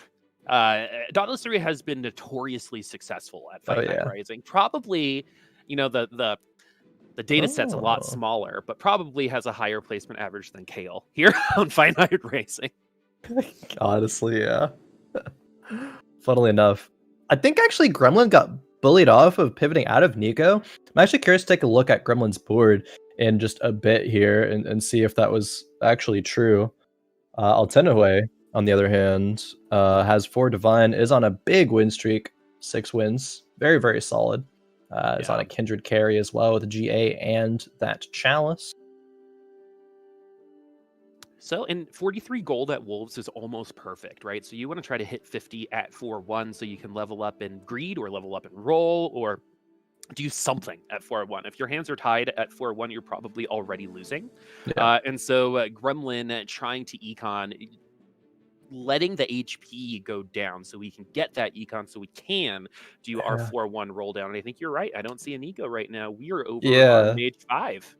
On Mages, there's Nico in the shop as well. But yeah, Gremlin sold 2 Nikos because I think of finding exactly a Mage Chosen Vigard. It's like one of the only other units that can actually carry the Gunblade effectively. And Annie is going to be a frontline. You want her to be very tanky. We're not going for any 3 because we skip one in that shop. Oh man, 2 Annies come through here. Okay, now it's like, all right, it's pretty tempting. Could have taken the other one as well. Oh, that's nice. Sejuani too, huge. But not hitting any Vigards though, which is unfortunate. Yeah, though the Sejuani 2 should help delete a couple units by setting up that Vigar correctly, as we actually got a Rod out of that. So double Hextech Gunblade on the Vigar? No, we're going to do Zeke's on the Lulu instead. Yeah. The round already started, so there's no point to do it right now, I guess. But if we're going to do it anyway, might as well, just for the health, extra health on Lulu. Vigar is going to be stacking up. He hasn't been in for that long, though, so the Vigar spell power is not going to be as high as it can be. And with losing this round, of course, not really getting that many last hits. He doesn't get either of those. Yeah, this is rough. Okay, here we Oh, go. that spellcast like went to the void as well. It didn't actually hit anything for the second one. That's Kinda the thing sucks. about Viger. Yep. Right? Vagar can't Viger. It can whiff, which is so weird. Nidalee Yeah. can whiff on the bounced spear, for example. So there's precedent for it, but it's unfortunate when it's so important, like that Viker, who is a little bit faster than that Nico, but not by much. And think about the value difference, right? Both 3-cost units. Nico's going to get 3, 4, 5, 6 units in the ultimate, where Viger will only max get 2, right? And if you don't kill those two units, you're behind. Yep. Exactly. Gremlin, lowest HP in the lobby, still at 33. Still has 4 more rounds in stage 4 to go. 4 Vanguard in the anti-Vanguard means she's going to be very, very tanky, but Vigar has too much work to do, right? Healing reduction was applied, so even with those casts coming through, and 2 kills was only a little bit of healing. And he's going to fall because Killjoy's comp is just too strong. And it's not even like this is an endgame comp, right? It's still running that Tristana with Morello's. It's just a numbers advantage there. It's a lot of the why that round went over to Killjoy. Yeah, we're gonna have to start spending some money. Here's a little bit of trivia. Okay. I saw on Reddit. I only read the headline and I did not confirm if it was true. Okay. Just let you know. But apparently, that Elderwood orange skin made $7 million for Riot. Really? Yeah, isn't that crazy? Free to play game. That's a lot of free to play, by the way. Yeah, I definitely own over 100 skins. I've been playing for most of the 10 years though. Oh yeah, I feel that. Yeah. There's that site where you can like track like how much exactly you've like spent on your league account, and I remember looking at it like one day a few years ago, and I'm like, oh. Yeah, I looked at it like 3 years ago, and then I haven't yet. And that's tell you something that I don't want to. So this Vigar is finally getting ramped up. We do finally have enough power to one-shot a lot of these units. And seeing that the Vigar is leaving so little HP, we're not getting those extra 2 AP through doing that. But at least slowly but surely, we might be able to get that ult off and kill that Sivir, because it was literally 2 HP away from probably being able to do that. Yep, that's where the snowball starts to happen, right? If you have the Vigar early, you can snowball and be getting those kills, but didn't have it early. So maybe it begs the question, should Gremlin have committed to the Nico route? That question will not be answered, but we'll see if the 8th comes through for Gremlin. Maybe the answer is yes. Noster, another player who's running mages right now. Noster once again at the bottom of the lobby, not quite as low as Gremlin, but still on 38 HP. Doesn't have a chosen, it seems like, either. So Noster being on level 7, let's see how much gold that he has. Not that much gold, but does find the Dragon Soul chosen Shyvana. Dude. And loaded dice comes through? What is happening today? 2 magnetic removers, a loaded dice, and a reforger. Like, so, what? You know, I didn't know you could even get 3 Lucky Lanterns in one game, to be honest with you. This is... another Shyvana comes through, but no gold. This is not awful. We need 2 more Shyvanas. We have 38 HP. That's enough time. Yeah. We didn't get a ton of help from that loaded dice. At least we got something out of it. But this is a comp that can win a round depending on what this Aurelian Soul is able to do. And everyone has started to clump up. But that first ult, not super strong, but everyone is low enough. And with this GA, I believe we're going to ult right away. This should be a close win or a close loss. I think it's actually going to be a win. This can win depending on... Oh no, the crit! Okay, never mind. I was gonna say it can be a win, depending on if the units clump or not, but we're not even gonna get to that point where Until Ultis got crit and taken down immediately.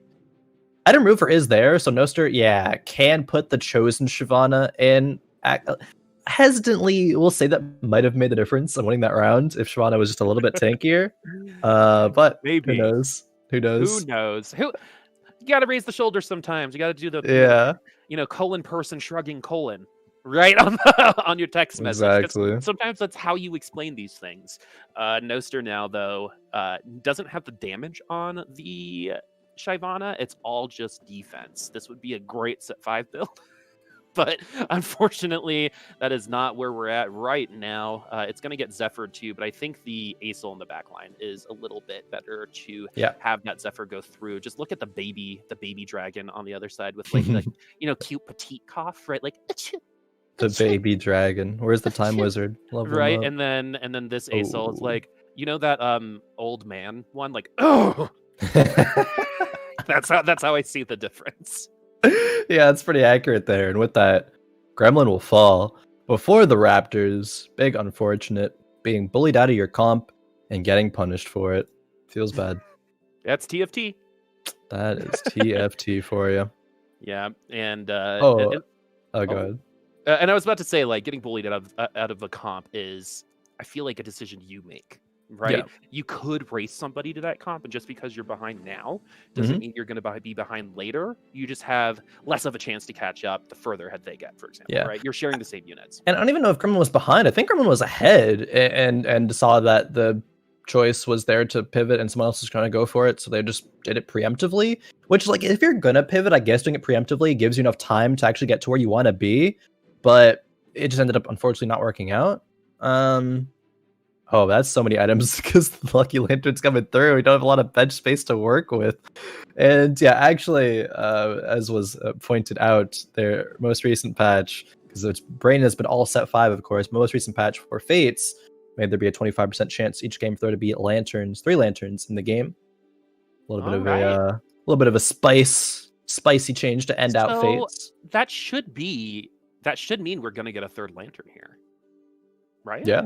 So, because we've had 2 so far, we have some nice items 3 already. Oh, probably because there were 2 magnetic removers. Yeah, we'll see if it pops up again. But I actually wasn't keeping track. There's so many lanterns. There are 2 loaded dice on Schnekec's board as well. So where is that going to go? So many items. Wait, is it in time? There's an IE. That's an IE. Yeah, they look very, very similar. Yeah, look at that. I think you could give me an excuse. I can. I'm full well. You get a pass on that one, Boop. Thank you. They look very similar. Yeah, where's the IE gonna go? Probably on the Tryndamere as well. Hurricane, Last Whisper on the Olaf, Dragonclaw. There we go. On the Swain. Oh, okay. All of those items were forged, and hey, maybe you can throw a TG. The Sunfire is unfortunately pretty useless. Yeah, that's a surrender angle if I've ever seen one. The Bramble not bad for the Swain. Wanted to reposition, but spent too much time pressing escape, so actually wasn't able to reposition fully. Or roll. We gave up. Yeah. Yeah. The 8th in the first game perhaps shattered the mental of Schnekec. Yeah. So it is usually uncouth. Wait, did that word more often? Gremlin, what do you mean? I was gonna say perhaps they didn't mean to reforge, but was there? I don't remember what else was. Maybe they meant to do a magnetic remove, but they had already removed. I'm not sure. So they added the items onto looking the at chat, yeah, it looks like they perhaps didn't mean to reforge, but we'll see. Noster gets Siobhan at 3. Okay, so it sounds like we were rushing a little bit. Yeah, unfortunate. It happens. Yeah, I'm Korean. Sorry. Congrats. Get it? Russian? Korean? I don't know. I was just like, I know Russian is a thing, and I don't know how to follow up that joke, but I'm going to commit. That's what I did. That's comedy. You have to commit, even if it's going to bomb. Noster 11, though, trying to spit some fire with that Shyvana and the Aurelian Soul in the background. Remember, it's the Aurelian Soul, not the Aurelian Soul in the background. Chad Aurelian Soul. Exactly. This, I don't think, is going to be a win. Not enough time to get to that other ult, plus not able to get through that Kale either. Nope.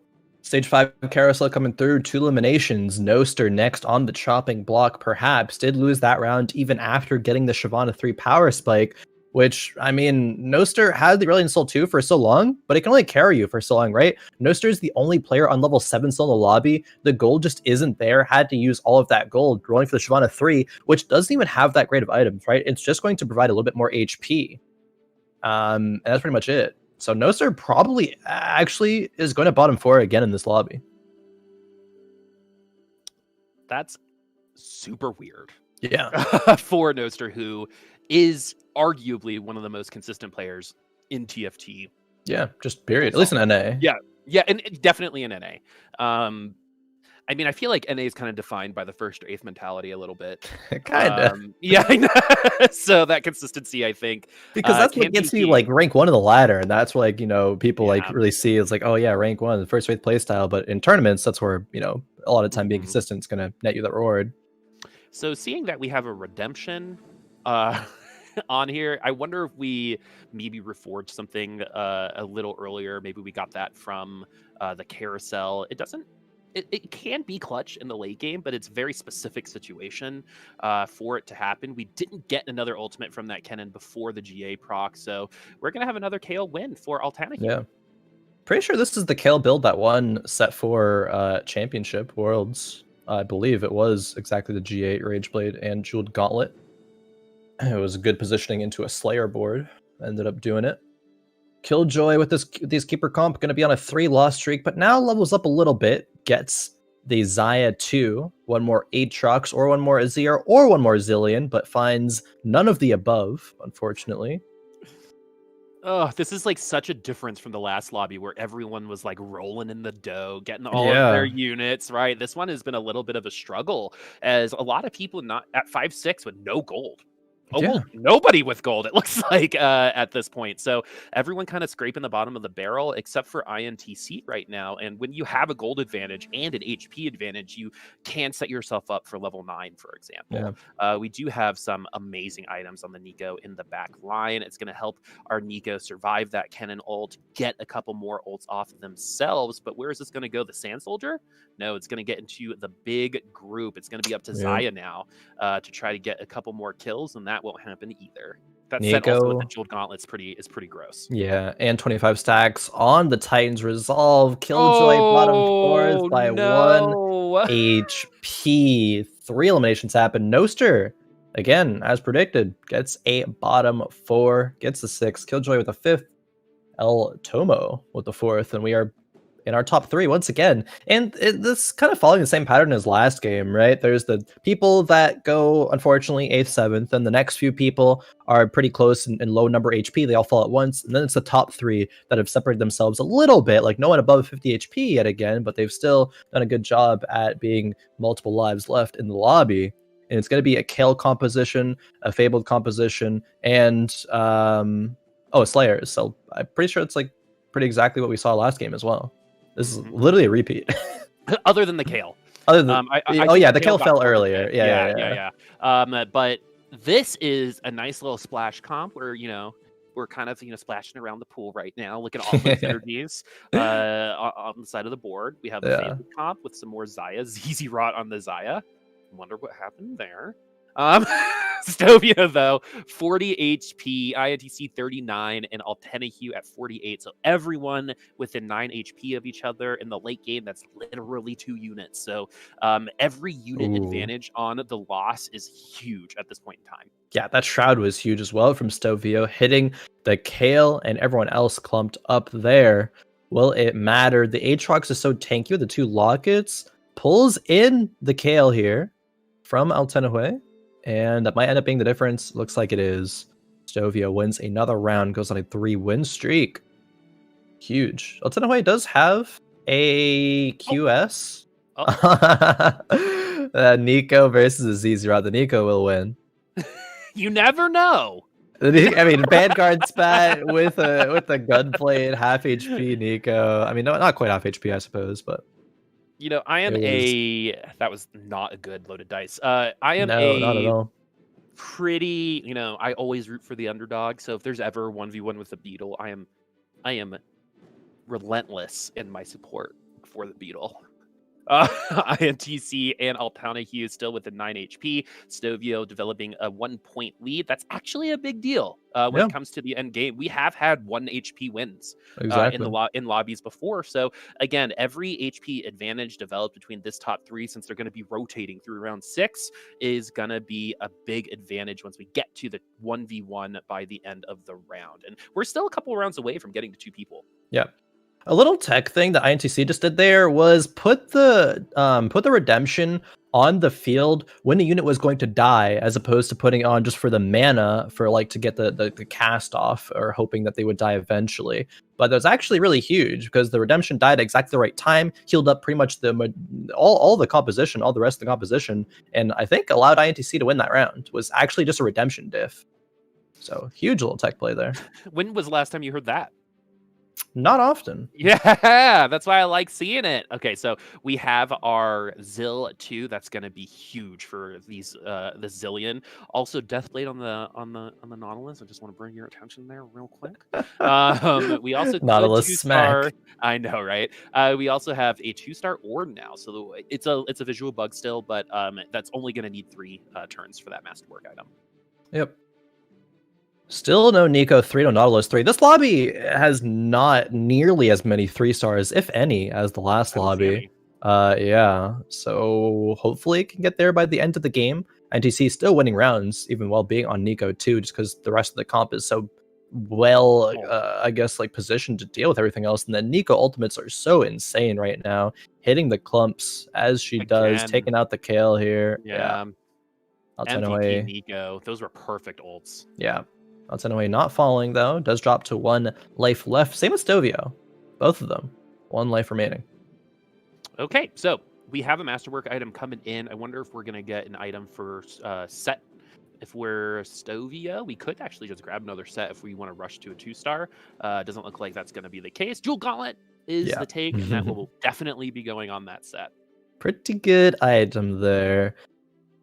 Set already doing a lot of damage, did second most damage in the last round, which I guess is to be expected when looking at this board, but even still it was like 4.5k damage or something. Another Zeke's actually on the Thieves Gloves coming through. Maybe could buff up the Nico attack speed even more.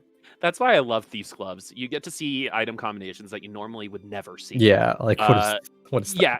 Who would put RFC Zeke's on anybody? Yeah. Right. Very awkward.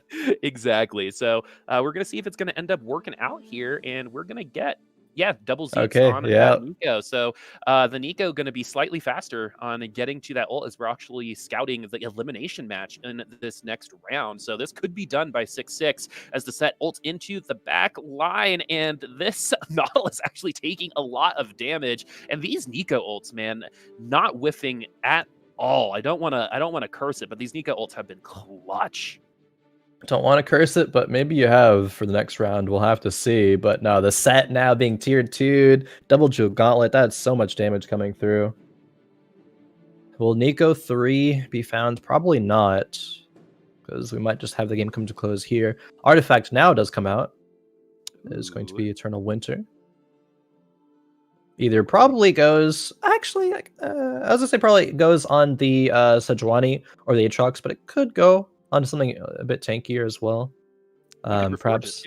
Yeah, you could overforge it. It is going to go onto the Sejuani. I think that's fine. You're going to at least freeze a couple people, and if there's some range in the back line, it'll get to them as well. But no one actually targeting the Sejuani right now, so we're going to get a massive ultimate. Pyke really wanted to be a part of it, apparently, so he just goes right into that ultimate as well. But we do get into the back line. Here's another Nico ult. We do trigger the Zill ult already, and INTC going to get a pretty easy lobby win this time around. Another one, back-to-back, INTC with the lobby wins.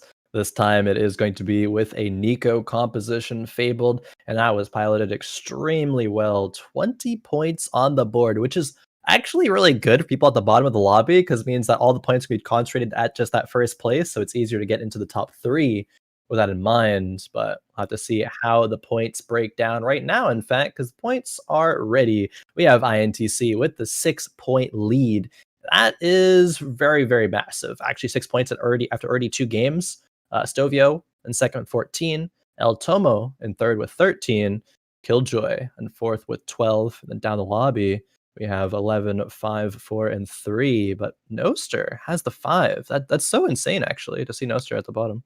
Yeah, we'll see if Noster is going to be able to climb their way back. If anyone can, it is them. But INTC also at the top side of the leaderboard. We've seen people top 3 with 22 points. So even if we get 8th in the next 2 lobbies, there's still a possibility we come back next week. You don't want to do that, of course, as we're on record, setting pace. But after the break, it's going to be, a fight for 2nd and 3rd, it looks like. Yeah. We'll have to find out. Can INTC break the record? We'll have to find out in just a few minutes as we go on a quick break, but we'll return for more Fight Night Rising.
Hello, everyone, and welcome back to Fight Night Rising. I am still Khroen, and I'm still joined by Boopasaurus. And Boop, to be completely honest, this is the last Fight Night for Set 4 Fates. Of course, reckoning in a couple of weeks, but I'm enjoying it. It's actually gonna Yeah. it's a nice one so far to set things off, I suppose. And with the Lucky Lanterns, sure, they might not be the best when it comes to competitiveness, but they are pretty fun when it comes to casting, and they're making these games real interesting. Yep, and still Khroen. I'm so happy to still be here with Still you Khroen. as well. And I totally agree. We got 3 lucky lanterns in the first game. We got a bunch of loaded dice, magnetic removers, full benches. That first game, I believe there were 7 different comps, 2 brawler players, and almost everybody had a tier 3 unit by the end of that game. Versus the second lobby, which like barely hit 2-star Yeah. 5 cost units. So again, that's the difference between Lucky Lantern versus some other things. As we take a look at the scores going into the second half of today's Fight Night Rising, with INTC running a perfect game so far. Perfect game indeed. First and first, on pace to perhaps break the record. Just need a first and a second to do it, or a couple of seconds to tie it. First and first, of course, to beat it. There's a lot of things that can happen. Yep. Even a third and a first to beat it, actually, right? Because 36. 36. First set by Sleet TFT, then Yeah. tied by Numano. Yep. And I like Ho. No, I don't think I like No, Ho. I think it's where it ends there, right? Yeah, I think it's just Numano and Sleet. And I think Yeah. Sleet did it in set 3. Yep. So did And a long so time ago. yeah, exactly. And I'm actually a little surprised no one's been able to beat it so far. It's been a bit, but Yeah, we'll see what happens here, as we do have a little bit of a possibility. people have been on the trajectory to do that, Boop, but then the fourth lobby curse, your fourth Dude, lobby curse, it's I'm the going to thing. name it as, Yeah, strikes true about 90% of the time.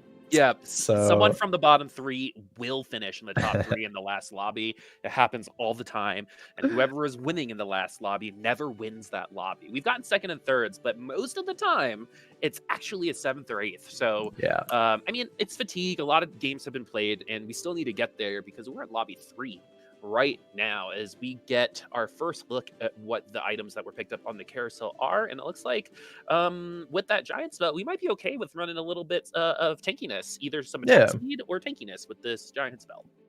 Could build into a Morello's or a Sunfire. Both of them are solid to be on a tanky unit in the early game, like a Maokai. Maybe the Sunfire wouldn't end up winning the lobby though, but INTC gonna be winning some lobbies. And I sort of thought as well, Boop, what happens when someone wins all 4 games? We're gonna have peaked, right? There's no better you could do than We're gonna have winning to all change the 4 whole format. games. Yeah, Yeah, exactly. You need to we're gonna put have more games to in. or less. And Or or less. make it impossible to beat. Or I wonder if like there's ever going to be like a TFT decathlon, right, where we have like hyper roll. You get a couple, like 2 lobbies of hyper roll, 2 lobbies of regular, Oh or yeah. something like that. I think that could be sick. That there's definitely going to be tournaments that have a format like that with more, modes coming out like Hyper Roll, and there's room for more modes in the future as well, right? Maybe like a legacy mode of like going back to like set 1 stuff or Yeah. something like that was in the talks, something that people were interested in. So the potential is there. Mm-hmm. The sky's the And limit. the sky is the limit indeed. The other one is like the ultimate bravery version of TFT, which is always really fun. Other versions I've seen are you can't pick your carousel item. Oh Um, yeah, those little uh, challenges. yeah, or like whoever you pick as your first unit has to be your carry.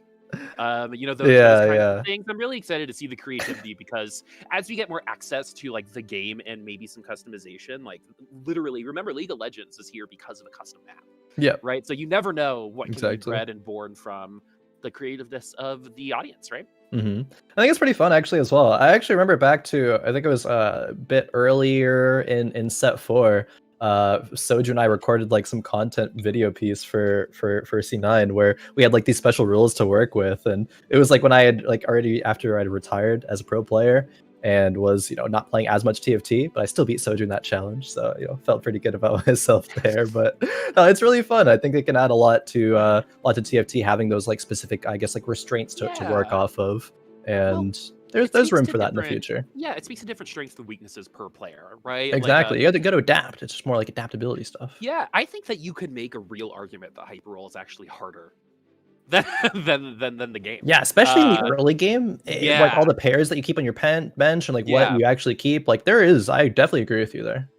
I feel like I get more mentally exhausted from that. Even though it's quicker, it's more of a sprint, right? Than this, which I feel like is more like, okay, I'm gonna swim for like 3 miles. Yeah. Right? Like hyper roll is like a 50-meter dash. And Exactly. so it benefits different players, right? Like I have a friend who has like 3,000 something on hyperroll right now. Yeah. And just started playing, and I'm at like 1K.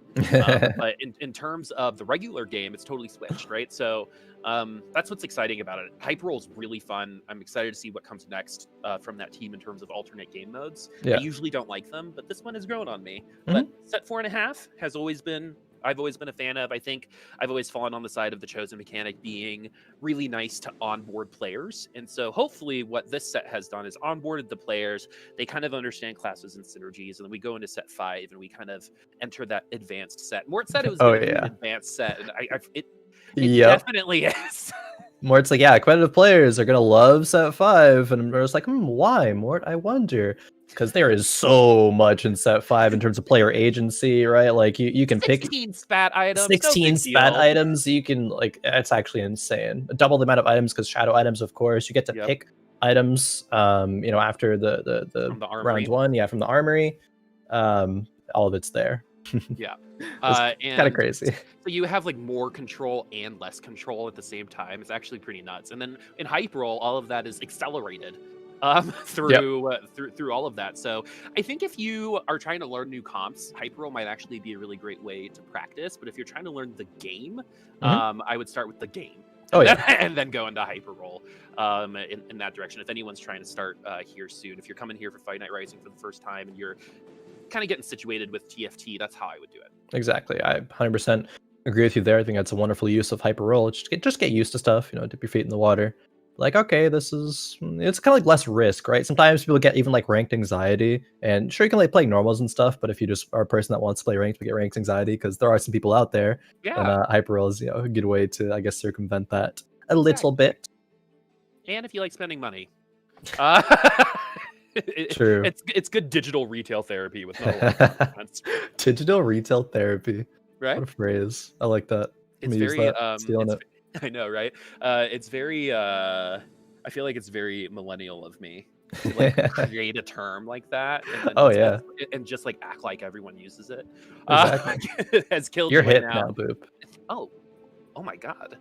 Just that's the first time anyone's ever said that to me. Thank you, Khroen. I've been married for 6 years. Killjoy now. Gonna be running 2 Mystics to start. We're looking at that Fabled comp already. Yeah, 2 Nikos at this point. Even had those in the last round on 2-3. Is really, really fast. Had a Gunblade as well. So this is going to be a Nico comp that remains, or a Fabled comp that remains a Fabled comp for probably the whole game. Like, it'd be so weird, honestly, to see Killjoy pivot out after this point. And if anyone's scouting lobby, as they should be doing, you're like, okay, I might not want to contest this player because they're already in stage 2, almost at Nico 2, have the Gunblade again, etc., etc. Almost has the comp, right? Yeah, we got pretty much. Fabled, Needs the Cho'Gath. Yeah, and the 2 Nikos in the backline are going to be doing a good amount of damage. 2 Nico ults stacking on top of each other is pretty brutal. And these Janus shields do provide a little bit of AD as well, as you actually see these tanks get deleted from these Nico ults. And interestingly enough, this Mystic 2 Vanguard 2 was perfectly made to go up against this comp specifically. So glad you brought it up. I was thinking the exact same thing. So Killjoy playing that particular matchup perfectly, but that's not going to be how it goes for the other ones probably. No, which is kind of unfortunate because while that round was a win, you do like to go on a full streak, whether it be win or loss. And now we've interrupted the loss streak to put a win in there. And we have to win the next round, which we have a bit of a better chance to do so now that there's a Garen 2 as opposed to a Wukong 1. And yeah, moving the Garen to the front line could even put a tier or a sword on the Garen, because Garen doesn't want to be one of the Vanguards that stays in for the whole game with his composition. He's just kind of a placeholder. But we'll see if Killjoy ends up deciding if they can actually win the round or not. But looking at this, it is possible. Garen's going to get some good spin value here. The units are all clumped for the Nico ultis when they finally get those off. Yeah, Garen just needs to stay alive until those Nico ultis get there. Yeah, They're going to come at the yeah. exact same time. And the Maokai is going to be able to take maybe 1 or 2 units away, but it's not going to be anything more than that. These Nikos are going to win once more. Double Nico in the early game, the corner to both sides. It's a great way to cover the map with that ultimate. Yeah. So able to make econ there as well from Killjoy. So good positioning, good result. We now have the Vanguard chosen coming through. Killjoy takes it for Vanguards. This is a strong start. It's kind of like, all right, everything's coming together. Even Rolls and Nautilus in the shop as well to get you that much closer to a Nautilus 2. Killjoy, pretty solid start. Not much more to say about it. Yeah, seriously. And we're going to get to that Vanguard 2, Vanguard 4 with that Braum, which is a very good early game unit. And it's going to help against other Nico comps, for example, in the early game. Even though we still already have our 2, we are actually flying a little behind. So if someone did try to go with this Nico, we haven't accelerated this fabled comp outside of what we already have over the last 3 rounds. We've been winning, which is good, which is going to help us, but eventually that advantage will kind of dissipate if we don't find another Nico. Yeah, I wonder if Killjoy is actually considering making that Sunfire not just for the win streak. Would, of course, as Sunfire is, be good now, but worse later on. We are, however, moving over to Schnekec's board, who is running Fortune. Thank you. Yeah. Who is running Fortune. And that's kind of what you need after having a couple of bad games, right at 8th and then a 7th. You need something to get you back in there. And, looks like Gremlin's running Fortune as well, perhaps, if that is indeed a Fortune chosen, which I imagine it is, because there's Darius on the bench, but not being played. So a couple players running Fortune right now. It's going to be pretty hype once we get into that, 6, 7, or 9 cash out angle. The funny thing about this, Khroen, is that I totally see the thought process of, I haven't done well these first 2 lobbies, screw it, going Fortune. Right? Yeah. That is exactly probably what they went through. Or maybe they see the Fortune in the first lobby and you're like, I'm going to try to play my game. And then you get to this lobby and you're like, why not? And so we get to the Fortune. Lulu is also the overtime queen. Got nerfed a little bit recently, but this Morello's might actually be enough. We're going to draw. We've seen a little bit of everything today. We really have. Schnekec is forced to cash out just a little bit early because 2 Fortune players run into each other. Gets some gold, gets a Nico. Not the worst, but not really what you want when you're running Fortune, of course. Has to level up and just play for winning now. A couple of fun facts, actually, Boop. There's 3 Fortune players in this lobby. Noster is the other one running Fortune. And Noster also has been live on a stream apparently for 19 hours at this point. So we might understand a little bit why Noster is struggling. We talk about fatigue when it comes to a tournament day of 4 games. Talk about a fatigue after 19 hours of streaming. Right. I did an all-nighter a month and a half ago, and I still feel like I haven't recovered from it. So, being live for 19 hours, I feel that. I'm the first one of my friends to go to bed. That is, I feel for that. If I do a 24-hour stream, that's gonna be a struggle for me. But these little rapscallions, they're younger, than me. They have a little bit more, pop in their step, and Noster might be the one that, ends up winning in the end because of this Fortune gaming. Yeah. Only a 2 loss streak Fortune right now. So we have a long way to go, and we're already at 65 HP. It's not looking good for Noster 11 at the moment. Yeah, not gonna lie, it's a little oof. Mm-hmm. You like the oof, I like the yikers. Yikers, yeah. And Noster is in both positions, unfortunately. At the same time, he's got a string of bad luck over the last couple games, and it's just going to continue happening if you're unable to cash out. Right? Fortune jail can be a life sentence. And unfortunately for Noster, we're not even getting those really good losses. I think. Nope. 1 unit. Brand? Nope. Yep. Just 1 unit taken down. So we are hemorrhaging HP. Gremlin is doing it even more, apparently at 38. How's that even? You would have to get 4-0, 5-0, 6-0 on every single round, I think, to be at 38 at this particular carousel. Because yeah, some like the lower HP numbers that we see on like Wolves, right? If you lose for another 2 rounds, it's going to be like 20s, which we can get to. It could even be lower, actually, depending on how bad the losses are. But curious what number loss streak Gremlin is on. Has it been for the whole entire game? Probably. But how long has he had Fortune in for? That's going to be the real question at this point. And where can you cash out? Because Gremlin's level 5 right now. Probably has a lot of gold. Is going to level, if not double level. Something that I think we saw, thinking back to the TFT Fates Championship. Chuan Z double leveled in the same round, I believe it was, from 5 to 7 to Power Spike. Gremlin not going to do anything of the sort in this round, just leveling once, it looks like. But needs more power. Okay, Katarina 2, that's more power. We never found that third Nico for Gremlin. So yeah, so the wait, was it Gremlin? No, the third Nico was for someone else, but this is where those are. Gotcha, you know what I mean? So yeah. So this is the Nico I think that we saw a little earlier, is tier 2'd, only Killjoy, one ahead, yeah. right? Think of how much further ahead you would expect someone to have had 2 Nicos at 2-2, right? Yep. To be only 1 extra this time around. So we are competing against another Fabled comp, and we have been forced off of this comp before when it comes to Gremlin. So I hope that we kind of stick with the path, and this is a potential cash out here. Yeah. Nico, no! Nico! Maybe it's better. Maybe if you're in Gremlin's position, you need to push this loss streak as far as it goes. Losing to 1 unit is far better than losing to like the 6 that it feels like that they have been losing to for the previous rounds. Selling the Nico. Wow. Wants to cash out right here, right now. That's exactly what you should try to do at 3-6 into 4-1. If you have it cashed out by 4-3, I'm sorry, you probably have a life sentence in Fortuna. In O Fortuna.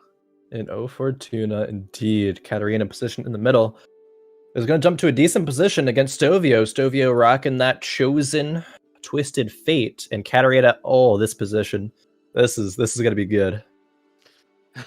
I wonder if it's going to be enough, and this is going to be a cash out. So it's either going to be a 6 loss, which I think it will be, because we have in order to be at 34 HP at this point in time, you're intentionally losing a lot of rounds. Yeah. So we are going to get a win off of that Katarina ult in exactly the right time. I wonder if we're going to wait until after Wolves to pick up our stuff, just so we don't keep everything on the bench for too long, because the slower we are here, right? Something that I like to say is the slower you make your first decision, the faster you have to make the rest of them, right? And whenever it comes to Fortune, that has been an issue before, is it's going to be 2 Nicos and a bunch of gold, 85. We're going to get to level 7 early, and that's why you cash out, friends. That's why you cash out. Gremlin's saying, I'm not stopping at 7. I'm putting more gold into this XP bar, and we're going level 8 to find a unit and tier 2 it. Probably a legendary, I would imagine. Items come through. More gold as well. Gremlin, lowest HP in the lobby. Probably will level up next round, I would imagine, and then go all in, because you don't really have a lot of time left. And so, and we're okay with losing the next round. The thing about Katarina is a little bit of a coin flippy character. In terms of, sometimes it feels like the only unit you need is Katarina, and then other times it looks like you're throwing wet tissue paper. At the other team. So what version of Katarina are we going to get this time? The Jeweled Gauntlet makes it very scary, because we have a Mage Nunu, and it looks like we may have cashed out on Noster's side as well. Yeah, looks like it. The Nunu go chomp. Mage Nunu. Aurelion Soul as well. Aurelion Soul 1 with 2 really good items. The Katarina doing an okay job, but she loves the GA actually, so she can heal maybe and kill another unit. No, I was not able to do so. Gremlin takes another thick loss. Yeah, that's Nunu with ZZ Rot. I think probably the most underused and undervalued item of the set. You don't really want to put your bow with your belt, though. There's so many other really good items. But if you're able to get a finished one later, that could be good. As we do get the set, we're going to roll a little bit more. This is actually a really good unit. We're going to go past it. That's, oh man, I don't know about that one. But it is a choice that Gremlin will make nonetheless. And continuing to roll, finding what the Nico. I mean, the items are good for a Nico composition, but we don't have the Cho'Gath, don't have the Nautilus. We put in the Set and the Azir, but at what cost, right? We're going to keep the Nikos on the bench to see how long we can greed out. Anytime you have a set, again, set with Katarina, you could potentially just win out that round by one ult. Set did get an ult off. This Katarina is going to get another pretty big one. Okay. Yeah, this looks like it might be a win for Gremlin, no matter how good this Irelia is going to be. Unfortunately for El Tomo, I think we're going to lose a little bit of HP on the top end. Yep, Janna cannot 1v5, unfortunately, 1v6 even. Tomo takes a loss, but Tomo still has good HP, still has a lot of gold. The pressure is on, however, for Gremlin. You won that round, but once we get into the latter half of Stage 4 and into Stage 5, these rounds are not going to be as easy. Still rolling, finds a non-chosen Sejuani and says, okay, I'll pick that one up. Did drop or sell the Nico, however. Oh, Swain, that's a big one. So the fact that we haven't been running a chosen the last couple of rounds is interesting, right? Say we picked up that Sejuani, we would have just sold it this round, right? And potentially try to get some other ones. But it's really interesting that we didn't pick up that Sejuani chosen, especially on the Vanguard side, because it's a pretty great unit. Even to run for one round, right? Exactly, because you might recycle it, and that might be better anyway, as this Katarina is going to start ulting exactly when the cannon does. And that's unfortunate for the Katarina, but we actually are going to get a second ultimate. Yeah, she probably will win, actually. Yeah, close, but she still survives. And thankfully, Gremlin wins that round. Actually locks for the Swain. Is not willing to sell anything on the board nor the bench in order to make that Swain happen right now, which is a little interesting. I'll have to see what decisions Gremlin decides to make with that in mind, because it needs to take out something to fit the Swain in. Could have sold it there. Samira could be an option. 5 cost units too. The other thing that he might do is pick up, for example, that Azir, use a singular Nikos on that, wait for a second set to appear, and then use the Nikos on that. TFT, you usually want to consolidate your power onto a single unit, but we'll see if we end up splitting time as we look at Altenahue, who has been the Kale player so far, but is running Dragon Soul, something we actually haven't seen. We haven't seen the late game Tristana so far today. So oh yeah, like look at this board, right? This board looks I'm just gonna say it like kind of trash for being halfway through Stage 4, but it's just Tristana. The Tristana factor is able to carry you throughout, you know, all the whole game with still being 61 HP. So it's deceivingly strong. Which now goes to level 8. Is able to, if Altenahue wants to, roll a bit for some power, make the transitions happen. Might, okay, yeah, it does. Wow, okay. just hit, I guess. You know, sometimes TFT plays the game for you. We're gonna do 6 keeper comp. Beautiful. The first roll. Altenahue. Yeah, exactly. First roll. We still have 20 gold. If we win, we even make that econ. We've got great items for Kennen as well. So we're feeling amazing right now. And a Hodge for that Zaya. That's absolutely insane. Awful ult from the Zaya though. Yeah, it just hits the Rakan in the back, but will it even matter? I mean, okay, Aurelion Soul from Stovio is going to be safe in the corner, so yeah, that might actually matter. The Yuumi healing is going to be very good as well. Well, I think the Aesol is going to win. Yeah, it looks like it. You never know with Zaya, though. You never know at this moment. She could dodge. Exactly. So if we're able to dodge that, okay. So if we were one auto attack later, I think that would have lined up pretty well for that Zaya. Unfortunately, we do end up losing, and we probably would have ended up losing on a clean sweep if we kept that last comp in, which was literally just 2 Brahms of Yuumi and like something else. But now we have a potential lobby winning comp if we're able to power up that Kennen. The unfortunate thing for Altenahue is we leveled up a little late, right? Sometimes, early. So we're kind of getting our economy back online so we can roll again for that Kennen. Yeah, not only the Kennen, but the Zayas as well. We are holding on to these Zayas in favor, you know, against making econ, which tells me, of course, we want the Zaya 3 to close things out. But still on the Kennen 1 is very, very, I guess, late into the game to have that.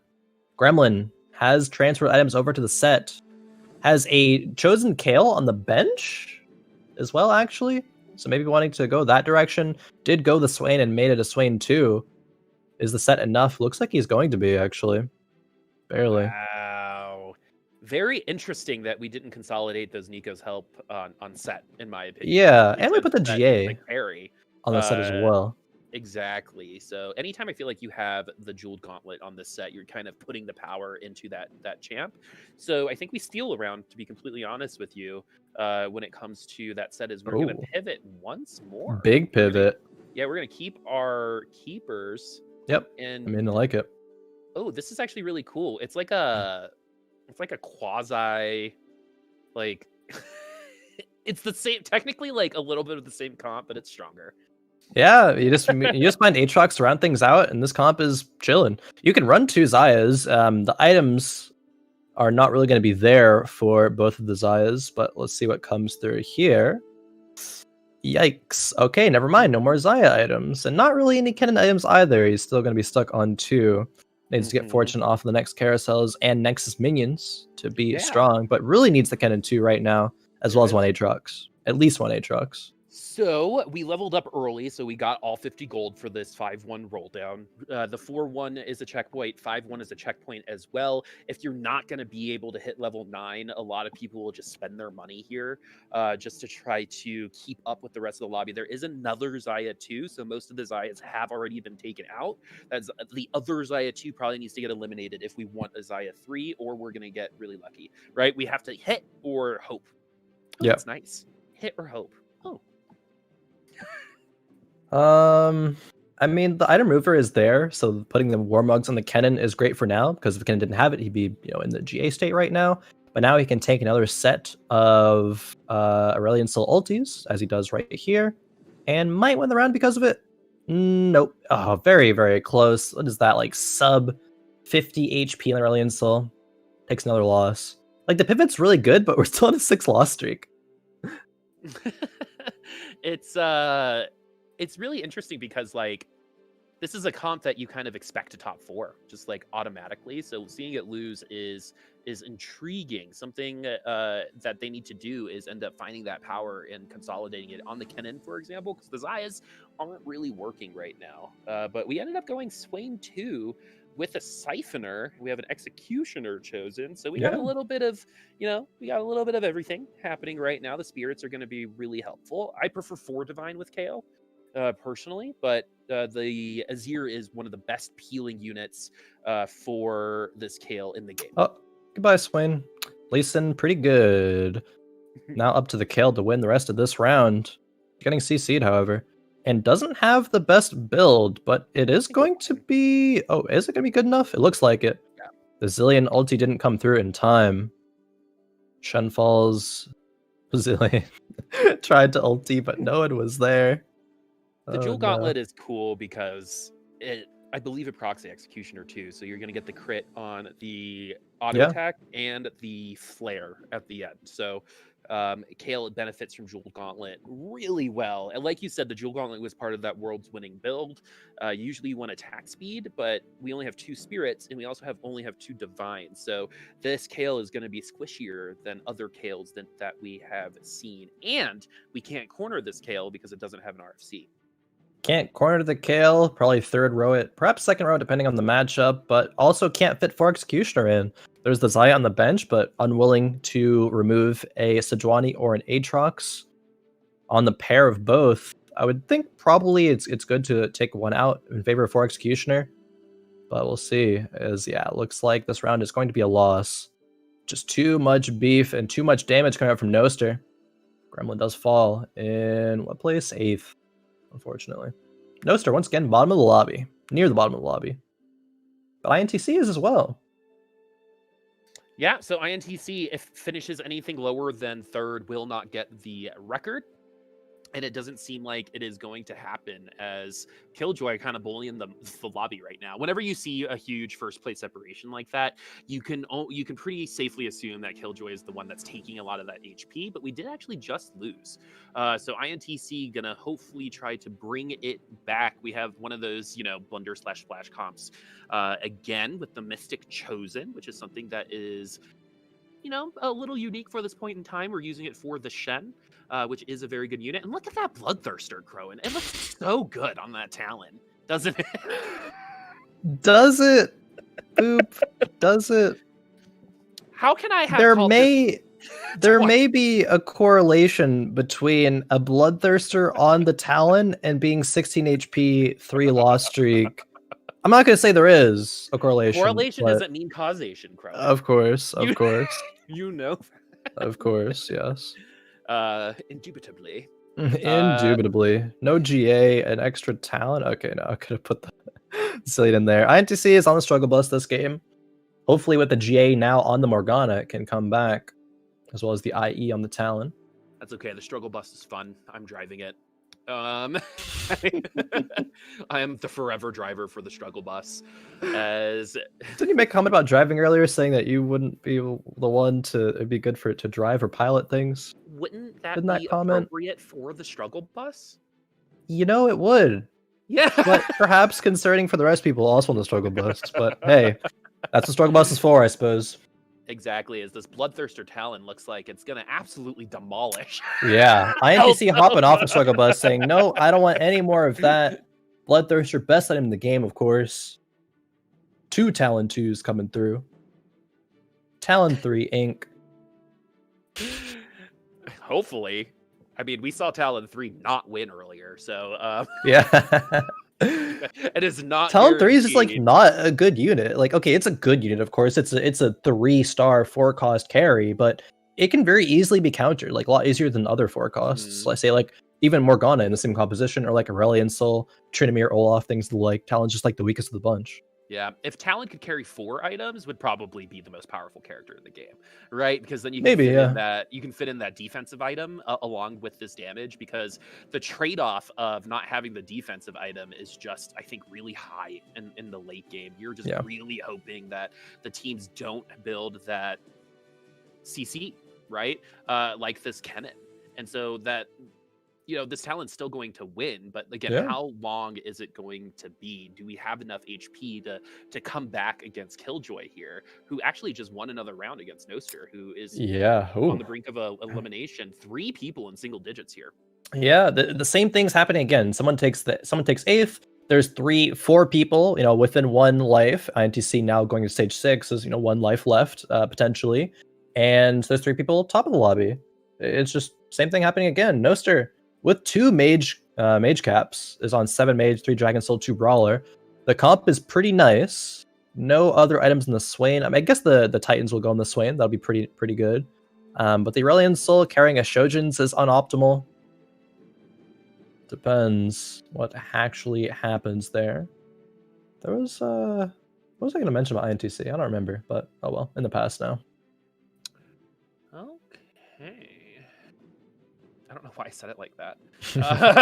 Okay, all right. Stage 6. All right, let's do it. Stage 6-1. Noster 11. Okay. Yeah. Hitting that Cho'Gath. What if that was how I did this? Hitting the Cho'Gath. That's how you cast it. Yeah, so big on the mage cap. So stylish. That would, yeah. Mm-hmm. Yep. I'm innovating. You are. In every single facet about you. Just innovator in all facets of life. Thank you. I appreciate it. Not always good. Noster now with some really good Aurelion Soul options, right? The Shojin's is a little weird, but the GA and the Hextech are pretty core. We would have liked a Jeweled Gauntlet, but this is how Aurelion Souls win late game matchups, is that Hextech Gunblade, but it's not going to be enough. That's a wipe, and Altenahue is going to take down Noster. Yeah, Noster once again dropping in the bot 4. We are probably not going to see Noster in a couple weeks for Reckoning, unfortunately. Okay. Gets a 6th. Schnekec, unfortunately, snags the 7th. And INTC falls So we're not gonna have anyone breaking the record. We're not gonna see Noster back. A lot of changes happening this week. So Stovio is the one that's actually been the most consistent outside of INTC so far today.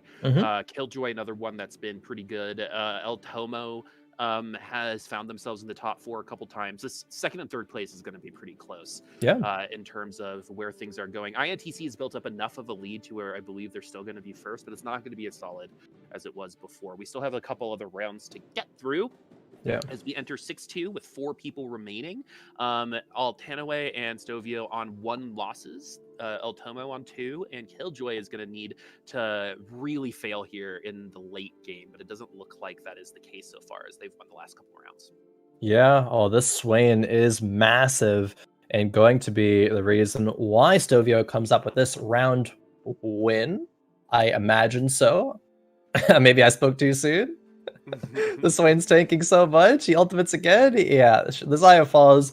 Altenahue eliminated. Stovio finds himself another top 3. And Stovio, we actually haven't talked too much about, but they are one of the returning players from last week. 3 out of the 4 lobbies last week. Actually, they top forward, and they've now top forward all 3 games thus far this week. So Stovio has quietly been an extremely consistent player, as you were kind of just talking about a moment ago. But I want to elaborate a bit more on that because Stovio is doing it, I wouldn't say in the most like orthodox way, like a Vygar 3 with Thieves Gloves, something that you don't see every day. Even just mages aren't run that much in this meta at all, but Stovio making it work and making it work really well, especially if we look at Noster, who was trying to make mages work but falls in the bottom 4.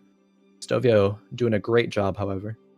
Ooh, Anima Visage as well on that Swain. That's actually... And it's a little bit of an, actually, it might be a little overdone or overkill with the Hextech Gunblade, as we don't actually get to the other ultimate. The Vygar in the backline on that tier 3 is going to take some units down, but we don't have a Hextech Gunblade, so this isn't actually going to be a win, not even close. Stovio going to get eliminated in 3rd place, but that's still pretty good in terms of where they play. Stovio looks like a young player, and this is actually really awesome.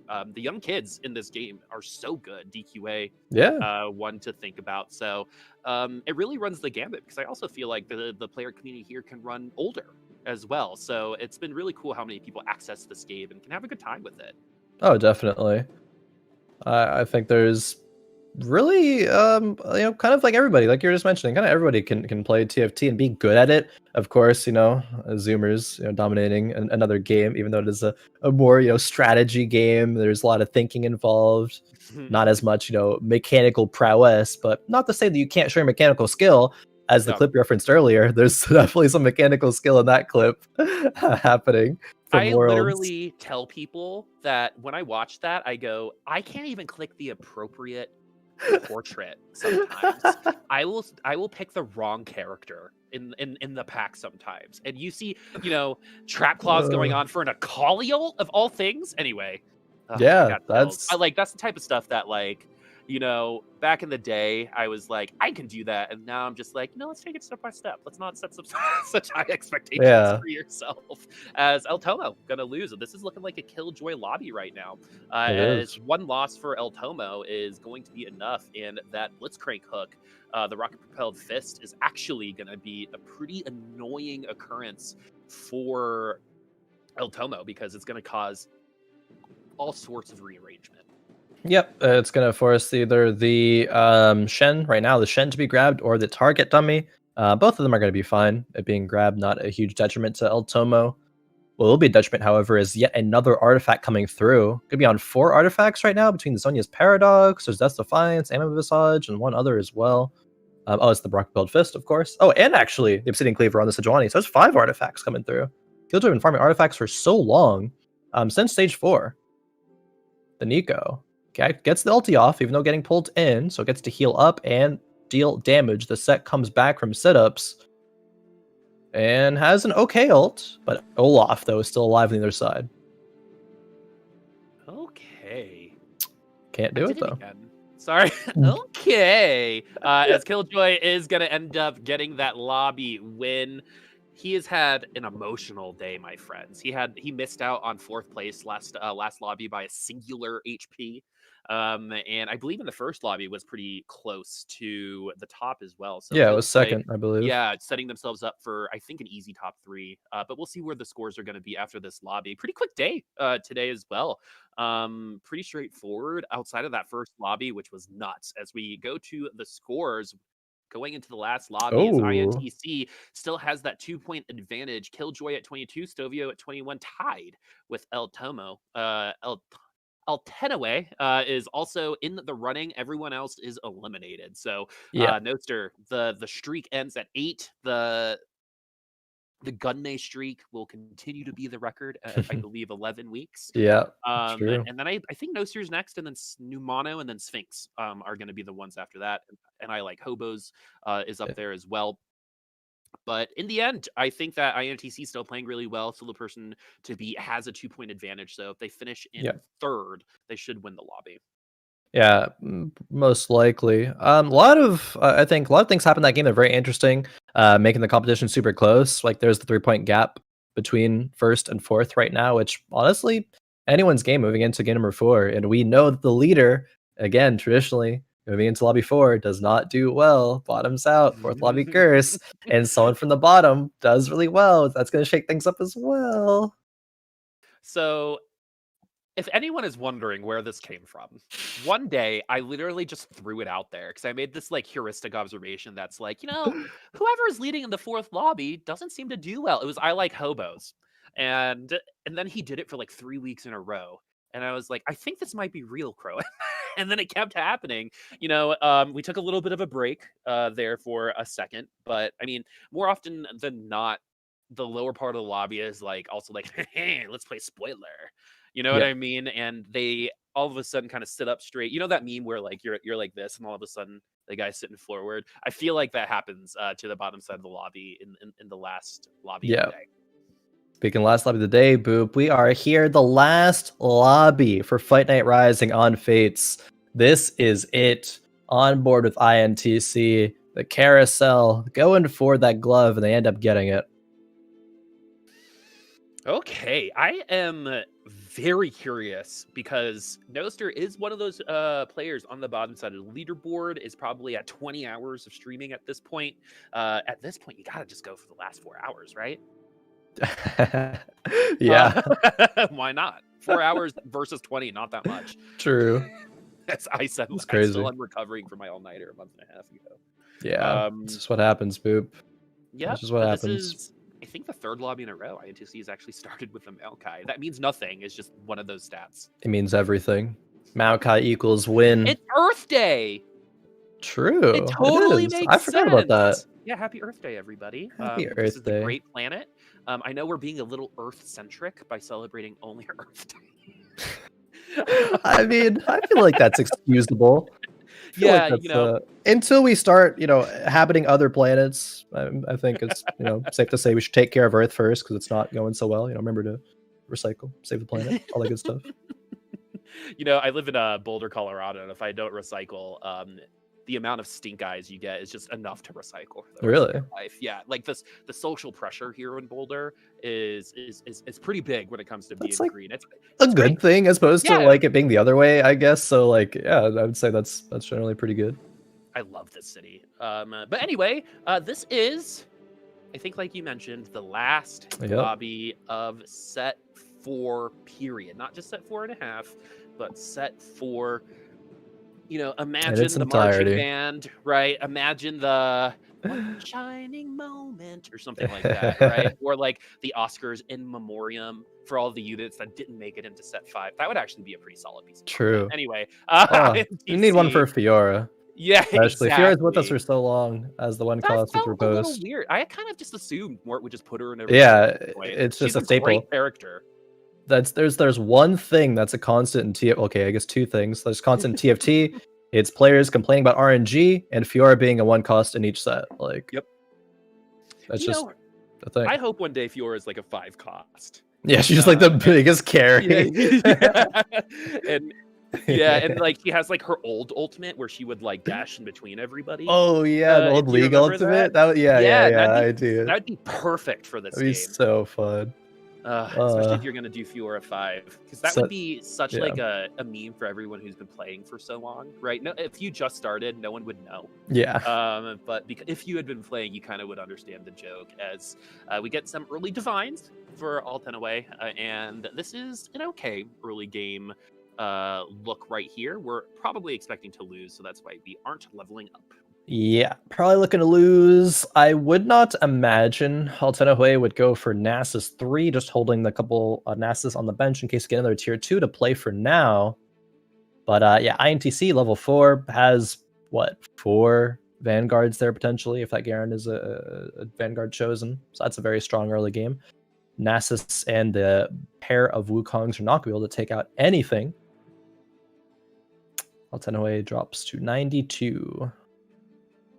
So the early game is really interesting because it's both flexible and inflexible, right? There's options, but they've been the same options for like the last 4 or 5 patches, for example, right? You either want to rush some spirits, you can do the Tristana or Diana, or you're just going to kind of hunker down with Fortune or wait for a late game comp. You're not really seeing duelists get in anymore, which is interesting because you can top 4 with the duelist comp still. Yeah. I've seen it happen a couple times. Yeah, it's just not as consistent, and if you don't get it early, you might as well just kind of leave, right? Be like, oh, see you later. I'm gonna Irish goodbye you. And we get a what? I don't know what that is. It's I was a professional at this. It's when you like just leave. You don't say goodbye to anybody. You just leave. Oh, okay. Yeah. So I didn't know that's something. Okay. Today I learned. So like, yeah, and I'm like a professional at that, where I'll just be like, you know what? I'm done, and then I just go home. Yeah, so because I'm tired, and I'll be in bed by 12 o'clock at the latest. Altenahue now. Still looking at a couple of their divine units. 2 of them are tier 2, but they're still having a little bit of a hard time against this brand. But it should break through here in just one more auto. Yep. And so the stun on the brand actually is going to keep the Maokai alive, cause a little bit more damage to Altenahue. Just a little bit more. Zed, if he auto one more time, could have taken out the Maokai. Actually, Zed chosen. I believe that was Zed chosen, or Pike chosen, one of the two. I didn't actually see it before he swapped off, but the option is there. Stovio, yes, does have a Vanguard chosen Braum, one of the best tanks in the early game. Even a Braum 1 can tank a massive amount, let alone a Braum 2 being chosen. Stovio going to pre-level up to 5 as well, so getting a higher chance to roll 3 cost and 4 cost units after the carousel. Has not slammed any of the items. No Zeeks, no Morellos. Morellos could be a solid one to put on Aurelia or a Jax, but Stovio wanting to greet it out.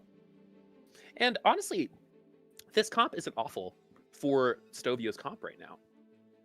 Braum is actually going to do pretty well against it. No one here completely neutered by the Wither. And we actually, this round could take out this Kill one, yeah. Are we? Are we going to get there? I imagine so. Oh! No, the Wukong's done the bonk. One more. There it is. Got a flick in the nose to finish it off. See you later, dog. Did get bonked. Oh yeah, I remember. I'm sad we didn't see Bonky Kong 3, Wukong 3 in game number 1. I would love to see some ninjas still. True. They're not in the next set. It's been ninjas, so they're not in the next set, and this would be the last time. It never really found itself in this set in particular in any way, shape, or form. No, like at any point. Not like set 1, right? With Ninja Assassin, that was like so dominant. Especially, I remember like, oh man, the item was so different back then. Like Ludens, like Akali could like one-shot things with like Ludens. Yeah, double back Ludens in the day was the build for her back in the day with like Lucian as well. Yeah. I forget why Ludens one-shot things. They stacked. Yeah. I think like they would get the double proc on the Ludens at full power back in the day. And so you would build like a mana item and then the Ludens.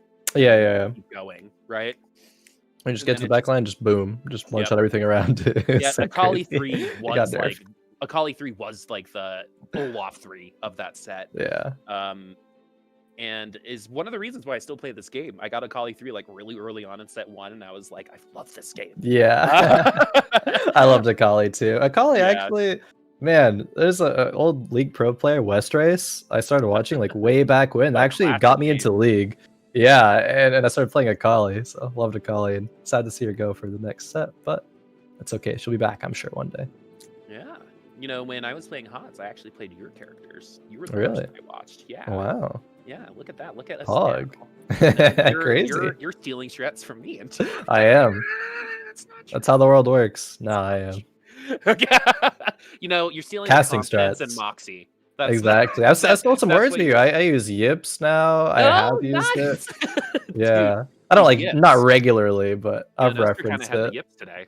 That was the True. thing. Maybe the yips, maybe 20 hours of streaming total. Who will know? Not us, of course. Nobody knows. Oh man. And so Schnekec now, excuse me, has the Jewel Gauntlet on the Nico, which is, you know, as the more I talk about it, I just think the 3-cost units on their base power level are all pretty good. Yeah, that's in this set, to be completely honest with you. Like, all of them are going to be able to take down other 1-cost units. yeah, definitely. 3 costs, like there's Shyvana that's really good, Nico, Kennen, even like Vygar had his place. I know like the Sivir. Yeah, Sivir as well, Callista even. Yeah, so pretty strong. I remember that being a little intentional back in some of the early patches, as the Jewel Gauntlet is going to rip through the HP of Gremlin, who is finally having a little bit of a game to himself right now. First loss of the lobby for Gremlin, but that's a great start for them, and they should be pretty happy with where they're at. They're going to be a lot more flexible to work with that economy. They're not going to be pressured by the basement. Yeah, not a huge direction though, so we still have to get to what we want our endgame composition to be. A GA, very flexible item, mage, chosen brand, not gonna find its way into an endgame composition. El Tomo is very low in HP, 68 right now. Lowest by far in the lobby. Might be playing Fortune. That's always the Potentially, assumption when you see someone at that low HP, right? So when you're playing the game, when you're scouting, right, you might save that one for last because you probably know what it is, right? Yeah. Gremlin now is looking for some items. The thing about having no direction is play cultists, right? That's always been the thing about set 4.5, not mega item dependent. So it looks like we are going to be going that direction. We actually have only had gold. We only have a belt on the bench. So hopefully this is a sword. And it is not. All right. Bow comes through. No lucky lanterns yet, perhaps, after this stage 3 carousel. Gremlin is in a spot where you have to decide, do you want to try to go back in a win streak or be okay with losing and make econ? It looks like making econ is going to be the play, but also slamming is easy rot. Killjoy also, I believe, hit a Tristana 3 and leveled up to 5. I wonder if that was like hyper rolled for, or if they were just that close. I'll have to check in with that in a like little finding bit. A $20 bill on the ground, right? Yeah. Oh, Tristana 3. Yeah, just Tristana 3 falls in your lap. It's like, this is a good day. Yeah, exactly. I'm going to go, you know, get a fortune cookie or a lottery ticket today. Yeah, right. As ZZ Rot is actually built onto the Rakan, one of the best ZZ Rot holders in the game, because it's going to end up in the back line. Oh, no. Unless he ults twice. Yeah. You actually wanted to die there in the back line, so they all had to turn around and finish Still hits off the Annie. the ZZ Rot. It does still hit the Annie, which is going to give Brand a lot more freedom. And we're feeling pretty good as the Beetle is going to survive the round. That always feels nice. Yep. And help Gremlin win another round. Only one loss so far in this last lobby, as INTC and Stovio really, really trying to secure their spots into the top 3, as El Tomo kind of bottoming out right now. El Tomo bottoming out. Did win the last round, though. They were at 68, now still at 68, I believe. Killjoy did lose, but they had the Tristana 3. And yeah, the Tristana 3, they just got there. They just got there naturally. We still have 50 gold, just about 49 right now. Could it sell the Nidalee if we want to make 50? Did Killjoy purchase XP to go below 50? I think that's what I just saw happen. But I'm not 100% sure. Frustrated there. Yeah. He has the Nidalee on the bench, so yeah. Nidalee 1 is there for the synergy, right? Nidalee Hopefully 2, we just win. Yeah, Nidalee 2 is not really that big of a deal, to be completely honest with you. Tristana 3 just so we're winning. Strong. And we're gonna end up winning. Tristana, everything's okay. You see, Tristana is always like the last one on the board too. So we got Last Whisper, so that's going to help, especially in 1v1s. And Killjoy should win a couple more rounds pretty easily. Yeah, 74 HP, which is a fantastic spot to be at with having Tristana 3. Doesn't really have the, I guess, like, isn't really incentivized to continue rolling for the Diana 3 because we only have one Diana. We're so far away that, yeah, it's just going to be leveling up and playing more units to try to go on a streak. And a win streak could be found if we roll a little bit here and try to find a Dragon Soul. That'd actually be massive for the Tristana. Is that going to be the case here? Yeah. Okay. I like this, actually. I like Killjoy rolling like twice to try to find something. Isn't able to find it, though, but finds in Italy, too. Hopefully I eat my words and that Italy stays alive the entire time. But we do have good... I mean, you know, this is partially that Aegon comp. I think that was probably the initial attempt with that locket on the Diana. But that's a Diana 1 that is taking 3 units, no problem. As once again, Tristan is the last one remaining on the board, and we're going to need to get a couple spirits and or dragon souls in there to help push this into the late game. Because the idea that Killjoy is using right now is you get to the Tristana and you actually develop a pretty big momentum advantage and see how far that takes you. Killjoy wanted to actually, it looks like, sell for 30 gold. Did buy and then was like, just kidding, I don't actually want these units. I want the gold instead. Sure, the pair of kindreds is nice, but it's gonna be a while before that's really gonna be valuable and have the Force Spirit online. Killjoy does end up grabbing, I believe it was the glove there. But yeah, I think this is very much still just like Aegon would, I think, make the same moves here. Sure, it sucks that you're so far away from Diana and you can't hit it, but you got to know like when to hold him, you got to know when to fold him, right? You got to fold this Diana. You can't aggressively go for the Diana 3. You got to just push your levels and maybe swap those lockets over to something else. And then find another Diana to replace that Diana. She's just going to be a synergy pod at this point, right? Find the Yuumi. So we do get Force Spirit, Force Sharpshooter in. And this is a good spot for Killjoy to be in, of course. Who, in your opinion right now, is set up the best for the late game? In terms of everyone in the lobby right now? Yeah, in terms of everything that you're kind of seeing.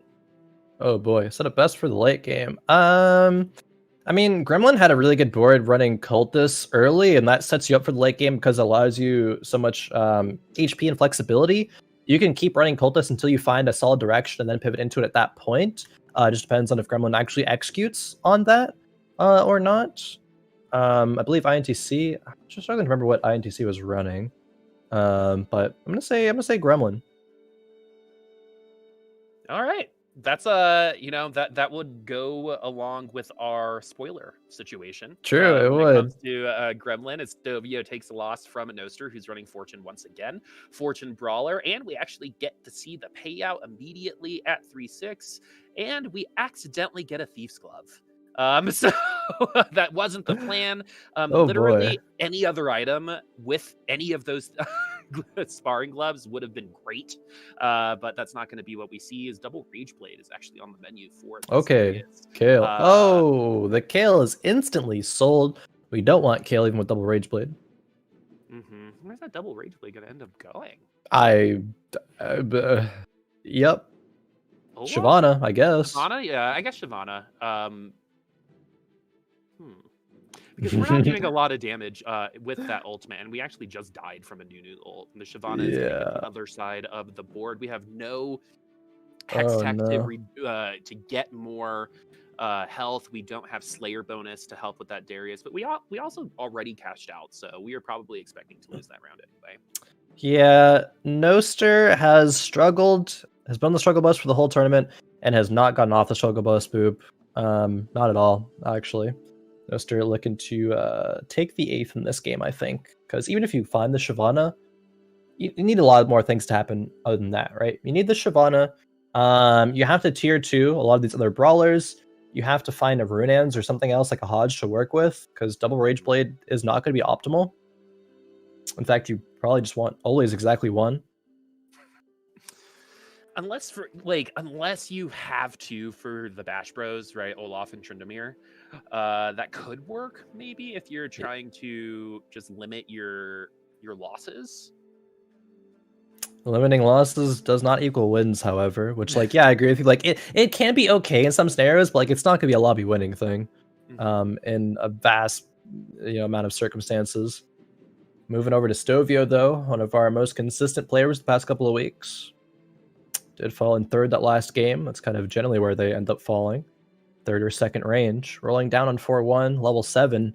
Need to find something, but they don't really have anything going for them right now. Looks like a Talon could be a really good out. Has a pair of Morganas. Has a lot of Irelias, actually. And, alright, Morgana too. Who's going to carry the AD items, though? Probably one of the Irelias for now. Yep, Are we going to push for Irelia 3? Or are we just going to keep that Irelia for some economy? Yeah. 3's ult is actually pretty nuts. Irelia 3 is solid, but you can't afford to go for it if you're Stovio, because you need the talent online. You need to get lucky and hit a better chosen, I think. As well as we just put items on the Irelia, so she's definitely going to be the item carrier. Stovio takes another pretty huge loss, drops to 56 HP. Noster looks like he's going to drop... Oh, Noster actually has the set and wins the round. That is Noster's set. Nice. Yep.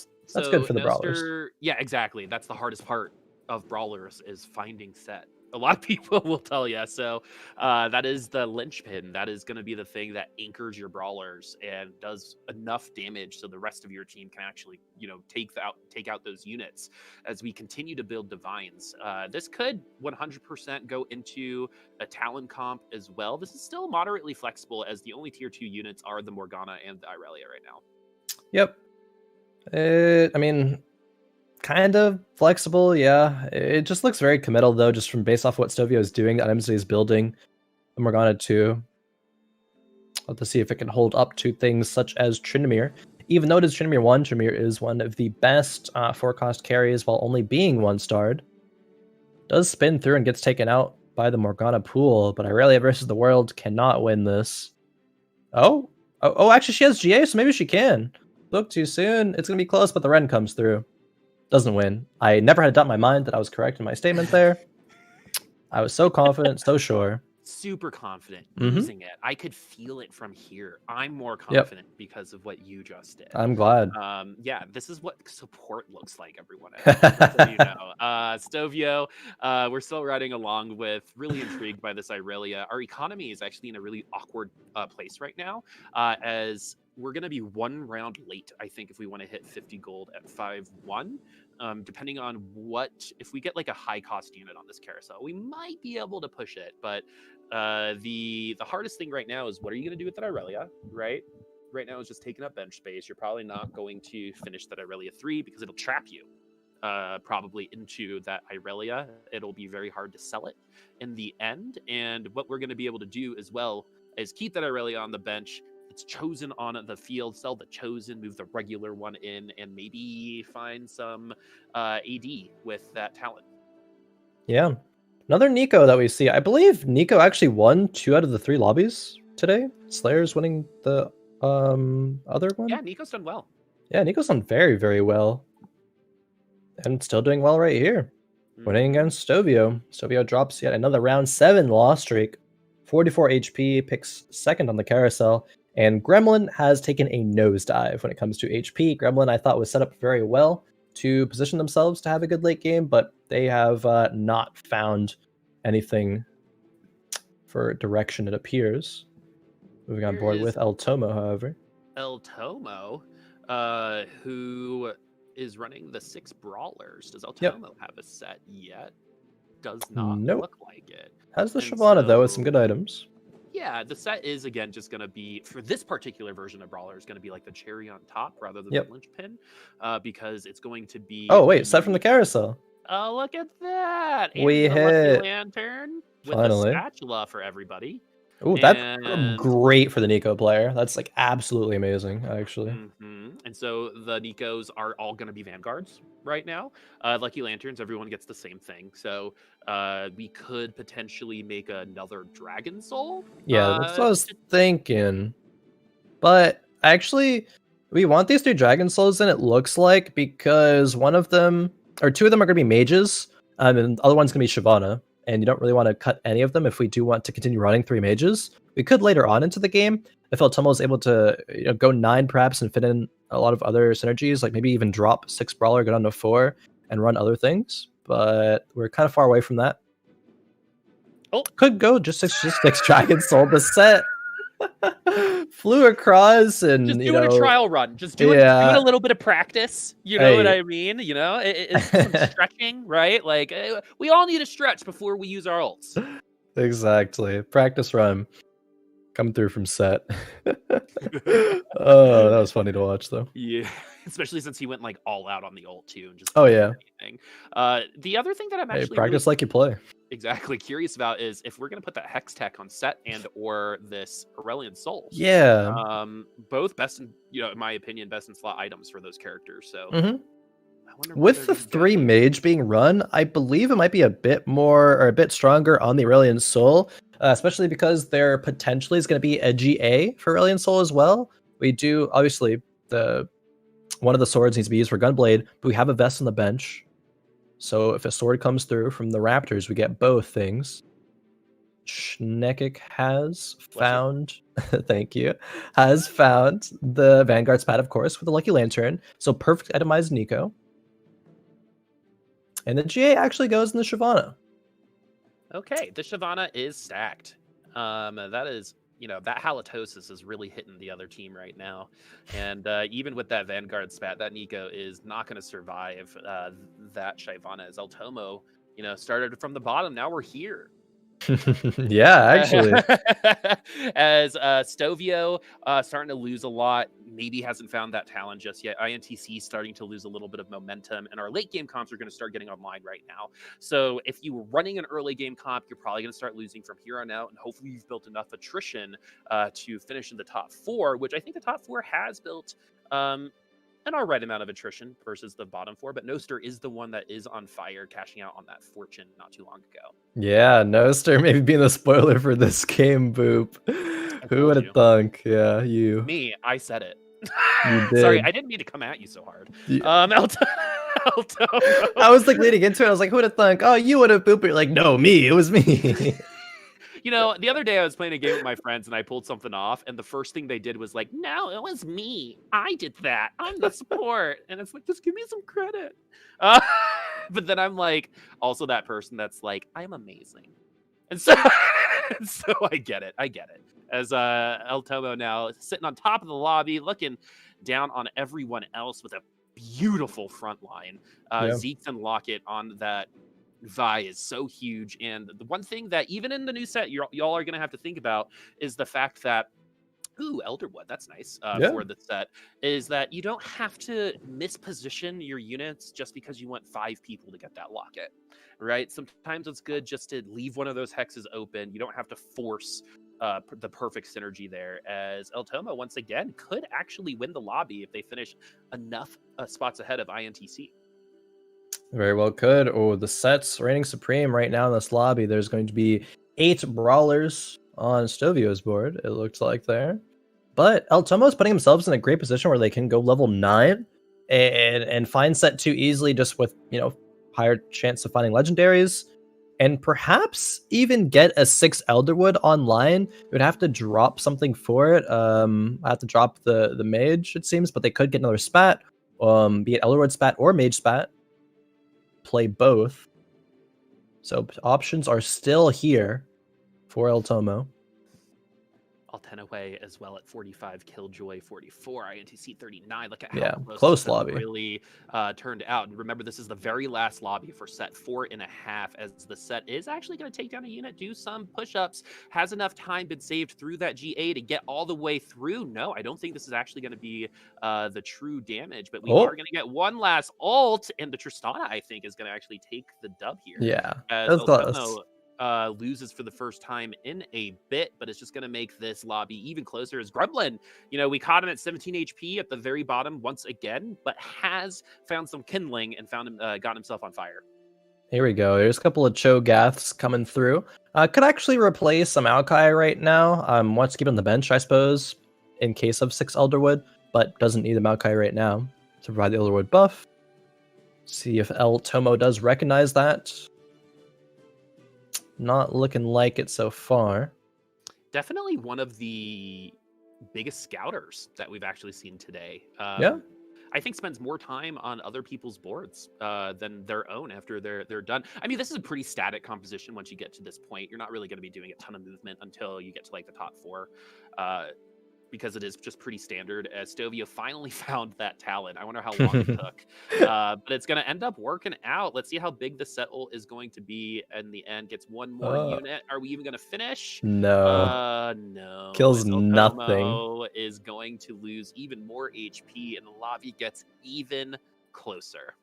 Gremlin dropping to 4. Only player on single digits right now. Stovio, one of our most consistent players, is on 10 life right now. The Talon, like, this just isn't a composition that has a lot of, I guess, like, wiggle room, right? If you have one bad matchup, it's it. And this composition does have a few bad matchups, even ones that are in this lobby right now. Brawlers, Talon can't really do a lot against. There's a couple of Brawler players here. So it's only a matter of time before Stovio falls. How many times can he dodge the matchup, though? Does get a Last Whisper for the Talon. That is probably the best item that Stovio could have hoped for in this scenario. Pairing well with the Infinity Edge, of course. Needs to position this perfectly. The bread and butter of item combinations. They love each other forever and ever and ever. They've even renewed their vows. That's how long they've been together in this set. So if y'all are wondering, it's the same things are carrying over into the next set. So the IE is gonna auto crit, which is gonna proc the damage buff or the armor shred on the Last Whisper, which then at that moment in time, Talon's going to use the ult and hopefully one-shot you. It's gonna be tough against this team though. Last Whisper is great into the Vanguards, but yeah, no crits, gets stuck in the Nautilus. This is unfortunately not the side that was really great to jump into. Nautilus gets healed by the Yuumi as well, so Talon is still stuck on it. Morgana ulti coming through is pretty nice. Yeah, gets taunted by the Zizrat. Talon actually could still win this randomly. Wow. Oh, that crit on that Nico. Never mind. My goodness gracious, Stovio is going to have 1 HP and Gremlin. a dream. Gremlin falls in 8th place. El Tomo is going to win once again as the top 3 all win out in their round. So far, we haven't seen a Kale comp just yet. So that is actually bad news for Stovio, as Talon very good against Kale in particular. Yeah. Might struggle against some of these other comps. Struggles against not only the Brawlers, but also the Nico comp as well. Even with the Last Whisper, it's just not enough. And with the great itemization of the Zizrat, it's just like everything is going well together. Stovio doing a great job repositioning, though, versus the majority of the lobby, the players that he can face. Doesn't work out this time. Goes against Killjoy, but I mean, this is good positioning, but maybe the comp's just too strong.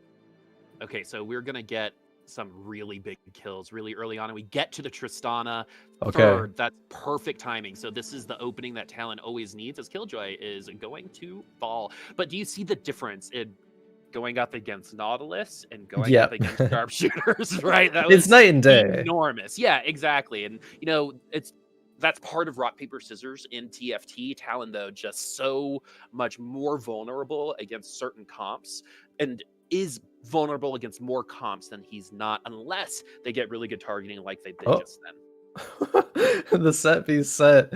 Oh man, that was a funny round. Stovio 1 HP, gets War Mugs. That's gonna be decent actually for Yone, just survivability. Probably where that'll go. Another Jeweled Gauntlet for El Tomo. Titans for INTC. Double Titans on the Morgana, gonna be funny.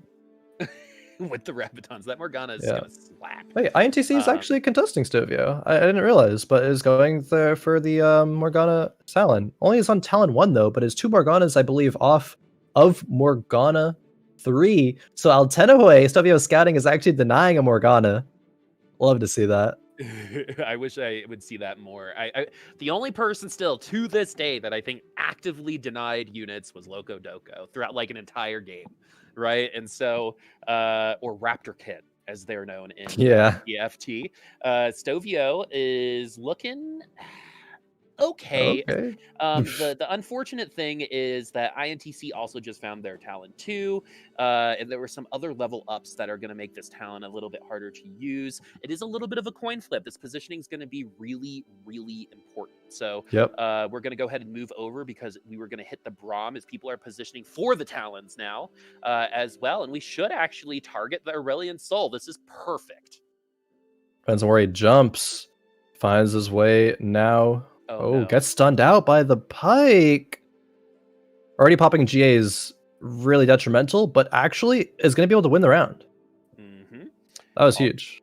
And that was against the other talent comp, I believe. Yeah. Noster, 2 HP, Oh Killjoy, 4 HP, Schnekec, 8 HP, Altenahue, 8 HP, thank you, INTC, 18 HP. Look at how close this is. I don't know if we've ever seen 6 people in single digits before, but El Tomo should feel very good about their placement. The unfortunate thing is if INTC finishes in second, I believe INTC still wins. So El Tomo still trying to fight for that lobby win, needing a little bit of luck against INTC, but with 6 people at 1 round deaths, anything can happen here because INTC only has 2.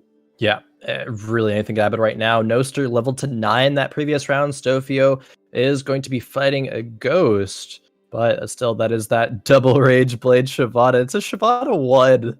Oh man, it looks like even though brawlers are hard for Talon to get through, this composition is just going to be net stronger. Stovio safe for one more round, at least. Unless... Excuse me. That came out of nowhere. This Shyvana, though, is really starting to ramp up with that Rage Blade. It's still really fun to watch as Killjoy goes from the top to the bottom. Noster unable to play that spoiler either. INTC actually ended up losing. It's Schnekec is going to end up being the spoiler for this round. INTC might lose out on first place right here and right now. 1 Morgana away from Morgana 3. Imagine if Stovio wasn't in the game right I know, that would already be a Morgana 3, like, assuredly, or not assuredly, but a lot more likely. Yeah. They're going to hold hands potentially into 4th and 5th place. INTC, though, actually gets a little bit of a lucky draw, not having to deal with hero damage because they are facing that ghost, as that Yone ult is beautiful.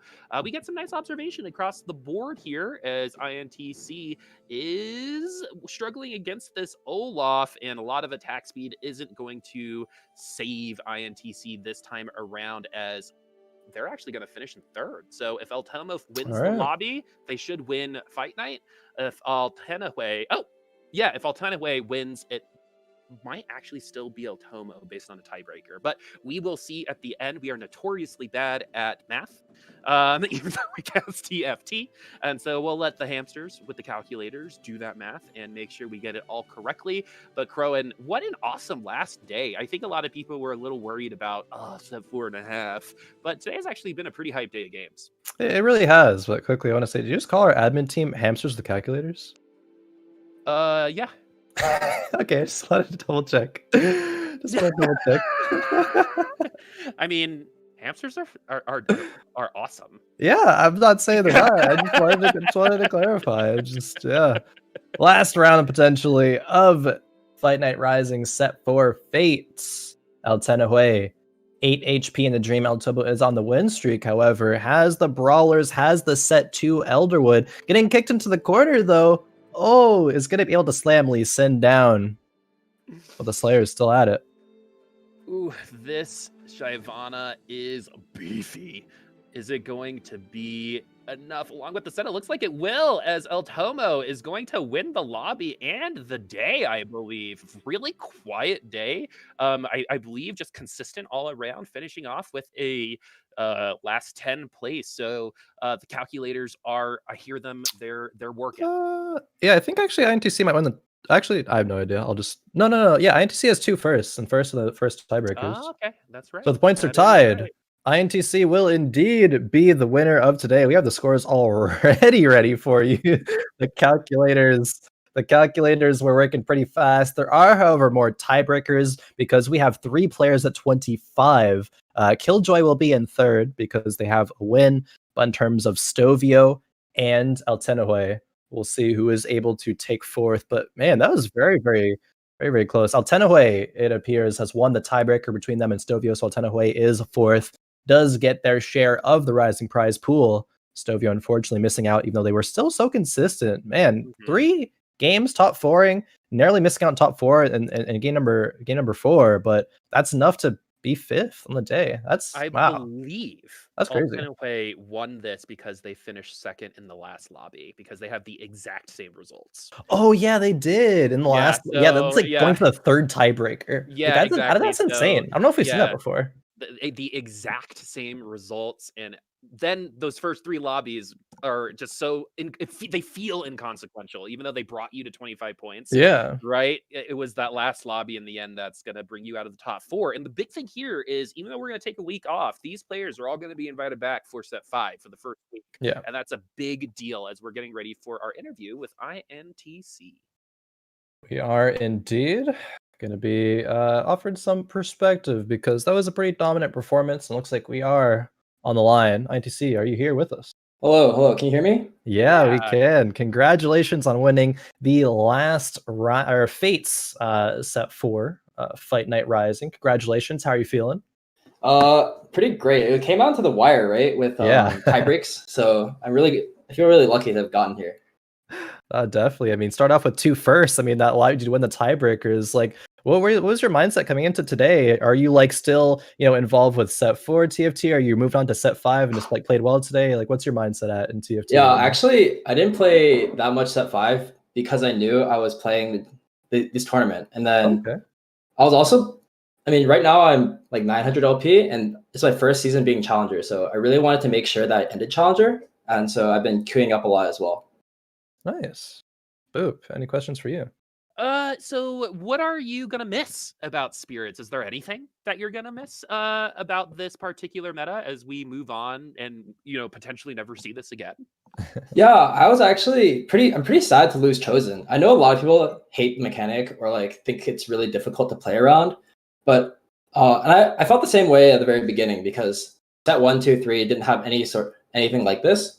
But I really learned how to play it, and then I feel like I really understand it. So I'll be sad to lose it.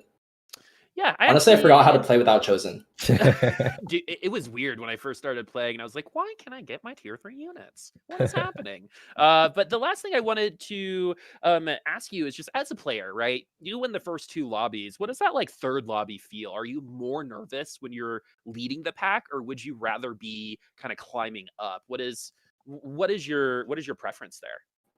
It definitely let me take like my foot off the gas for a little bit. Knowing that I basically guaranteed top 4 in the entire thing. But obviously, like, I think I might have taken my foot off the gas a little bit too much because it was very dicey coming down to the end there. Yeah. I think I like rolled at level 6 and I rolled at level 7, and then it was all very sketchy until the very end. 6 definitely. people were at single-digit HP there at the end. I don't remember the last time I saw that in a game of TFT. Seriously. Yeah, it was super, super close. Last question before we send you off. But you said that this is the first set I believe that you've been Challenger. I mean, and you've been climbing a lot. You wanted to really show your stuff here in this tournament, and you did come out with the victory. Moving forward to set 5, though, you'll be back for the first Reckoning Fight Night. What are your goals though as a player for set 5? Like, where do you want to make it to? Is there like a LP number or like tournaments, or what's kind of on your mind there? Yeah, so every set I've improved a little bit. So I think last set I was barely under the GM cutoff. Previous set I like just got to Masters. So I think my goal for next set is just to maintain Challenger most of the set during the time like most of the top tier players are playing, and not really just at the end when like the big streamers, for example, have been decayed for many weeks. Yeah, slow and steady. I mean, respectable. We'll see you here again in a couple of weeks for Reckoning. Congratulations again, INTC. Do you have any last minute shout outs, and where can we find you on Twitch and Twitter and other social medias? Shout out to my friend group at work that actually plays.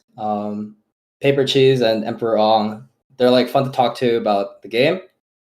And shout out to my girlfriend who also plays TFT and has been supporting this whole time. You can find me at Twitter on INTC_, and same for Twitch. Oh, nice. Well, once again, congratulations, and we'll see you here in a couple of weeks. Thanks. Bye. Goodbye. All right, Boop. There it is. The last Fates Fight Night Rising in the books, in the bag. And like we always mention, I like that interview. I liked ITC. You know, it's funny. I'm so happy that when we asked for their Twitch, they were like, "It's this." Yes. Yeah.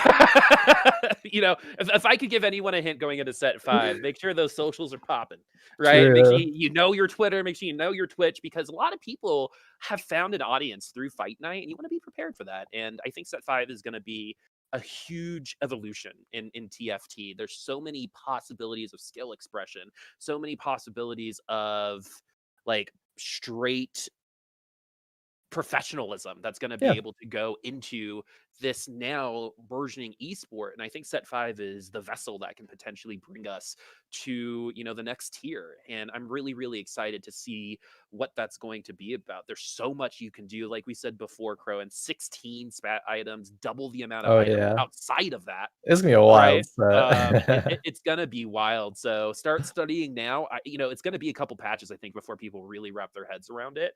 The environments are cool. We have interactable maps now.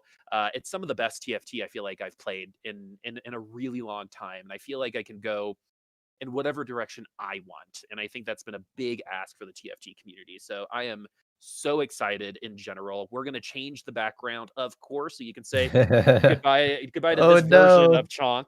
Good, we have more Chonks, guys. Don't worry. So we'll Oh. probably be a little beachy back there to be along with the theme of that one map and the lifeguard Chonk, which is now my new favorite Chonk. But yeah, I'm excited for set 5, Khroen, and we'll see. We'll cast it in 2 weeks. It's going to be awesome. We will. I'm sure we'll be both playing it a lot as well, getting used to it. But you know, couldn't have said it better myself, Boop. What a way to end off Fates.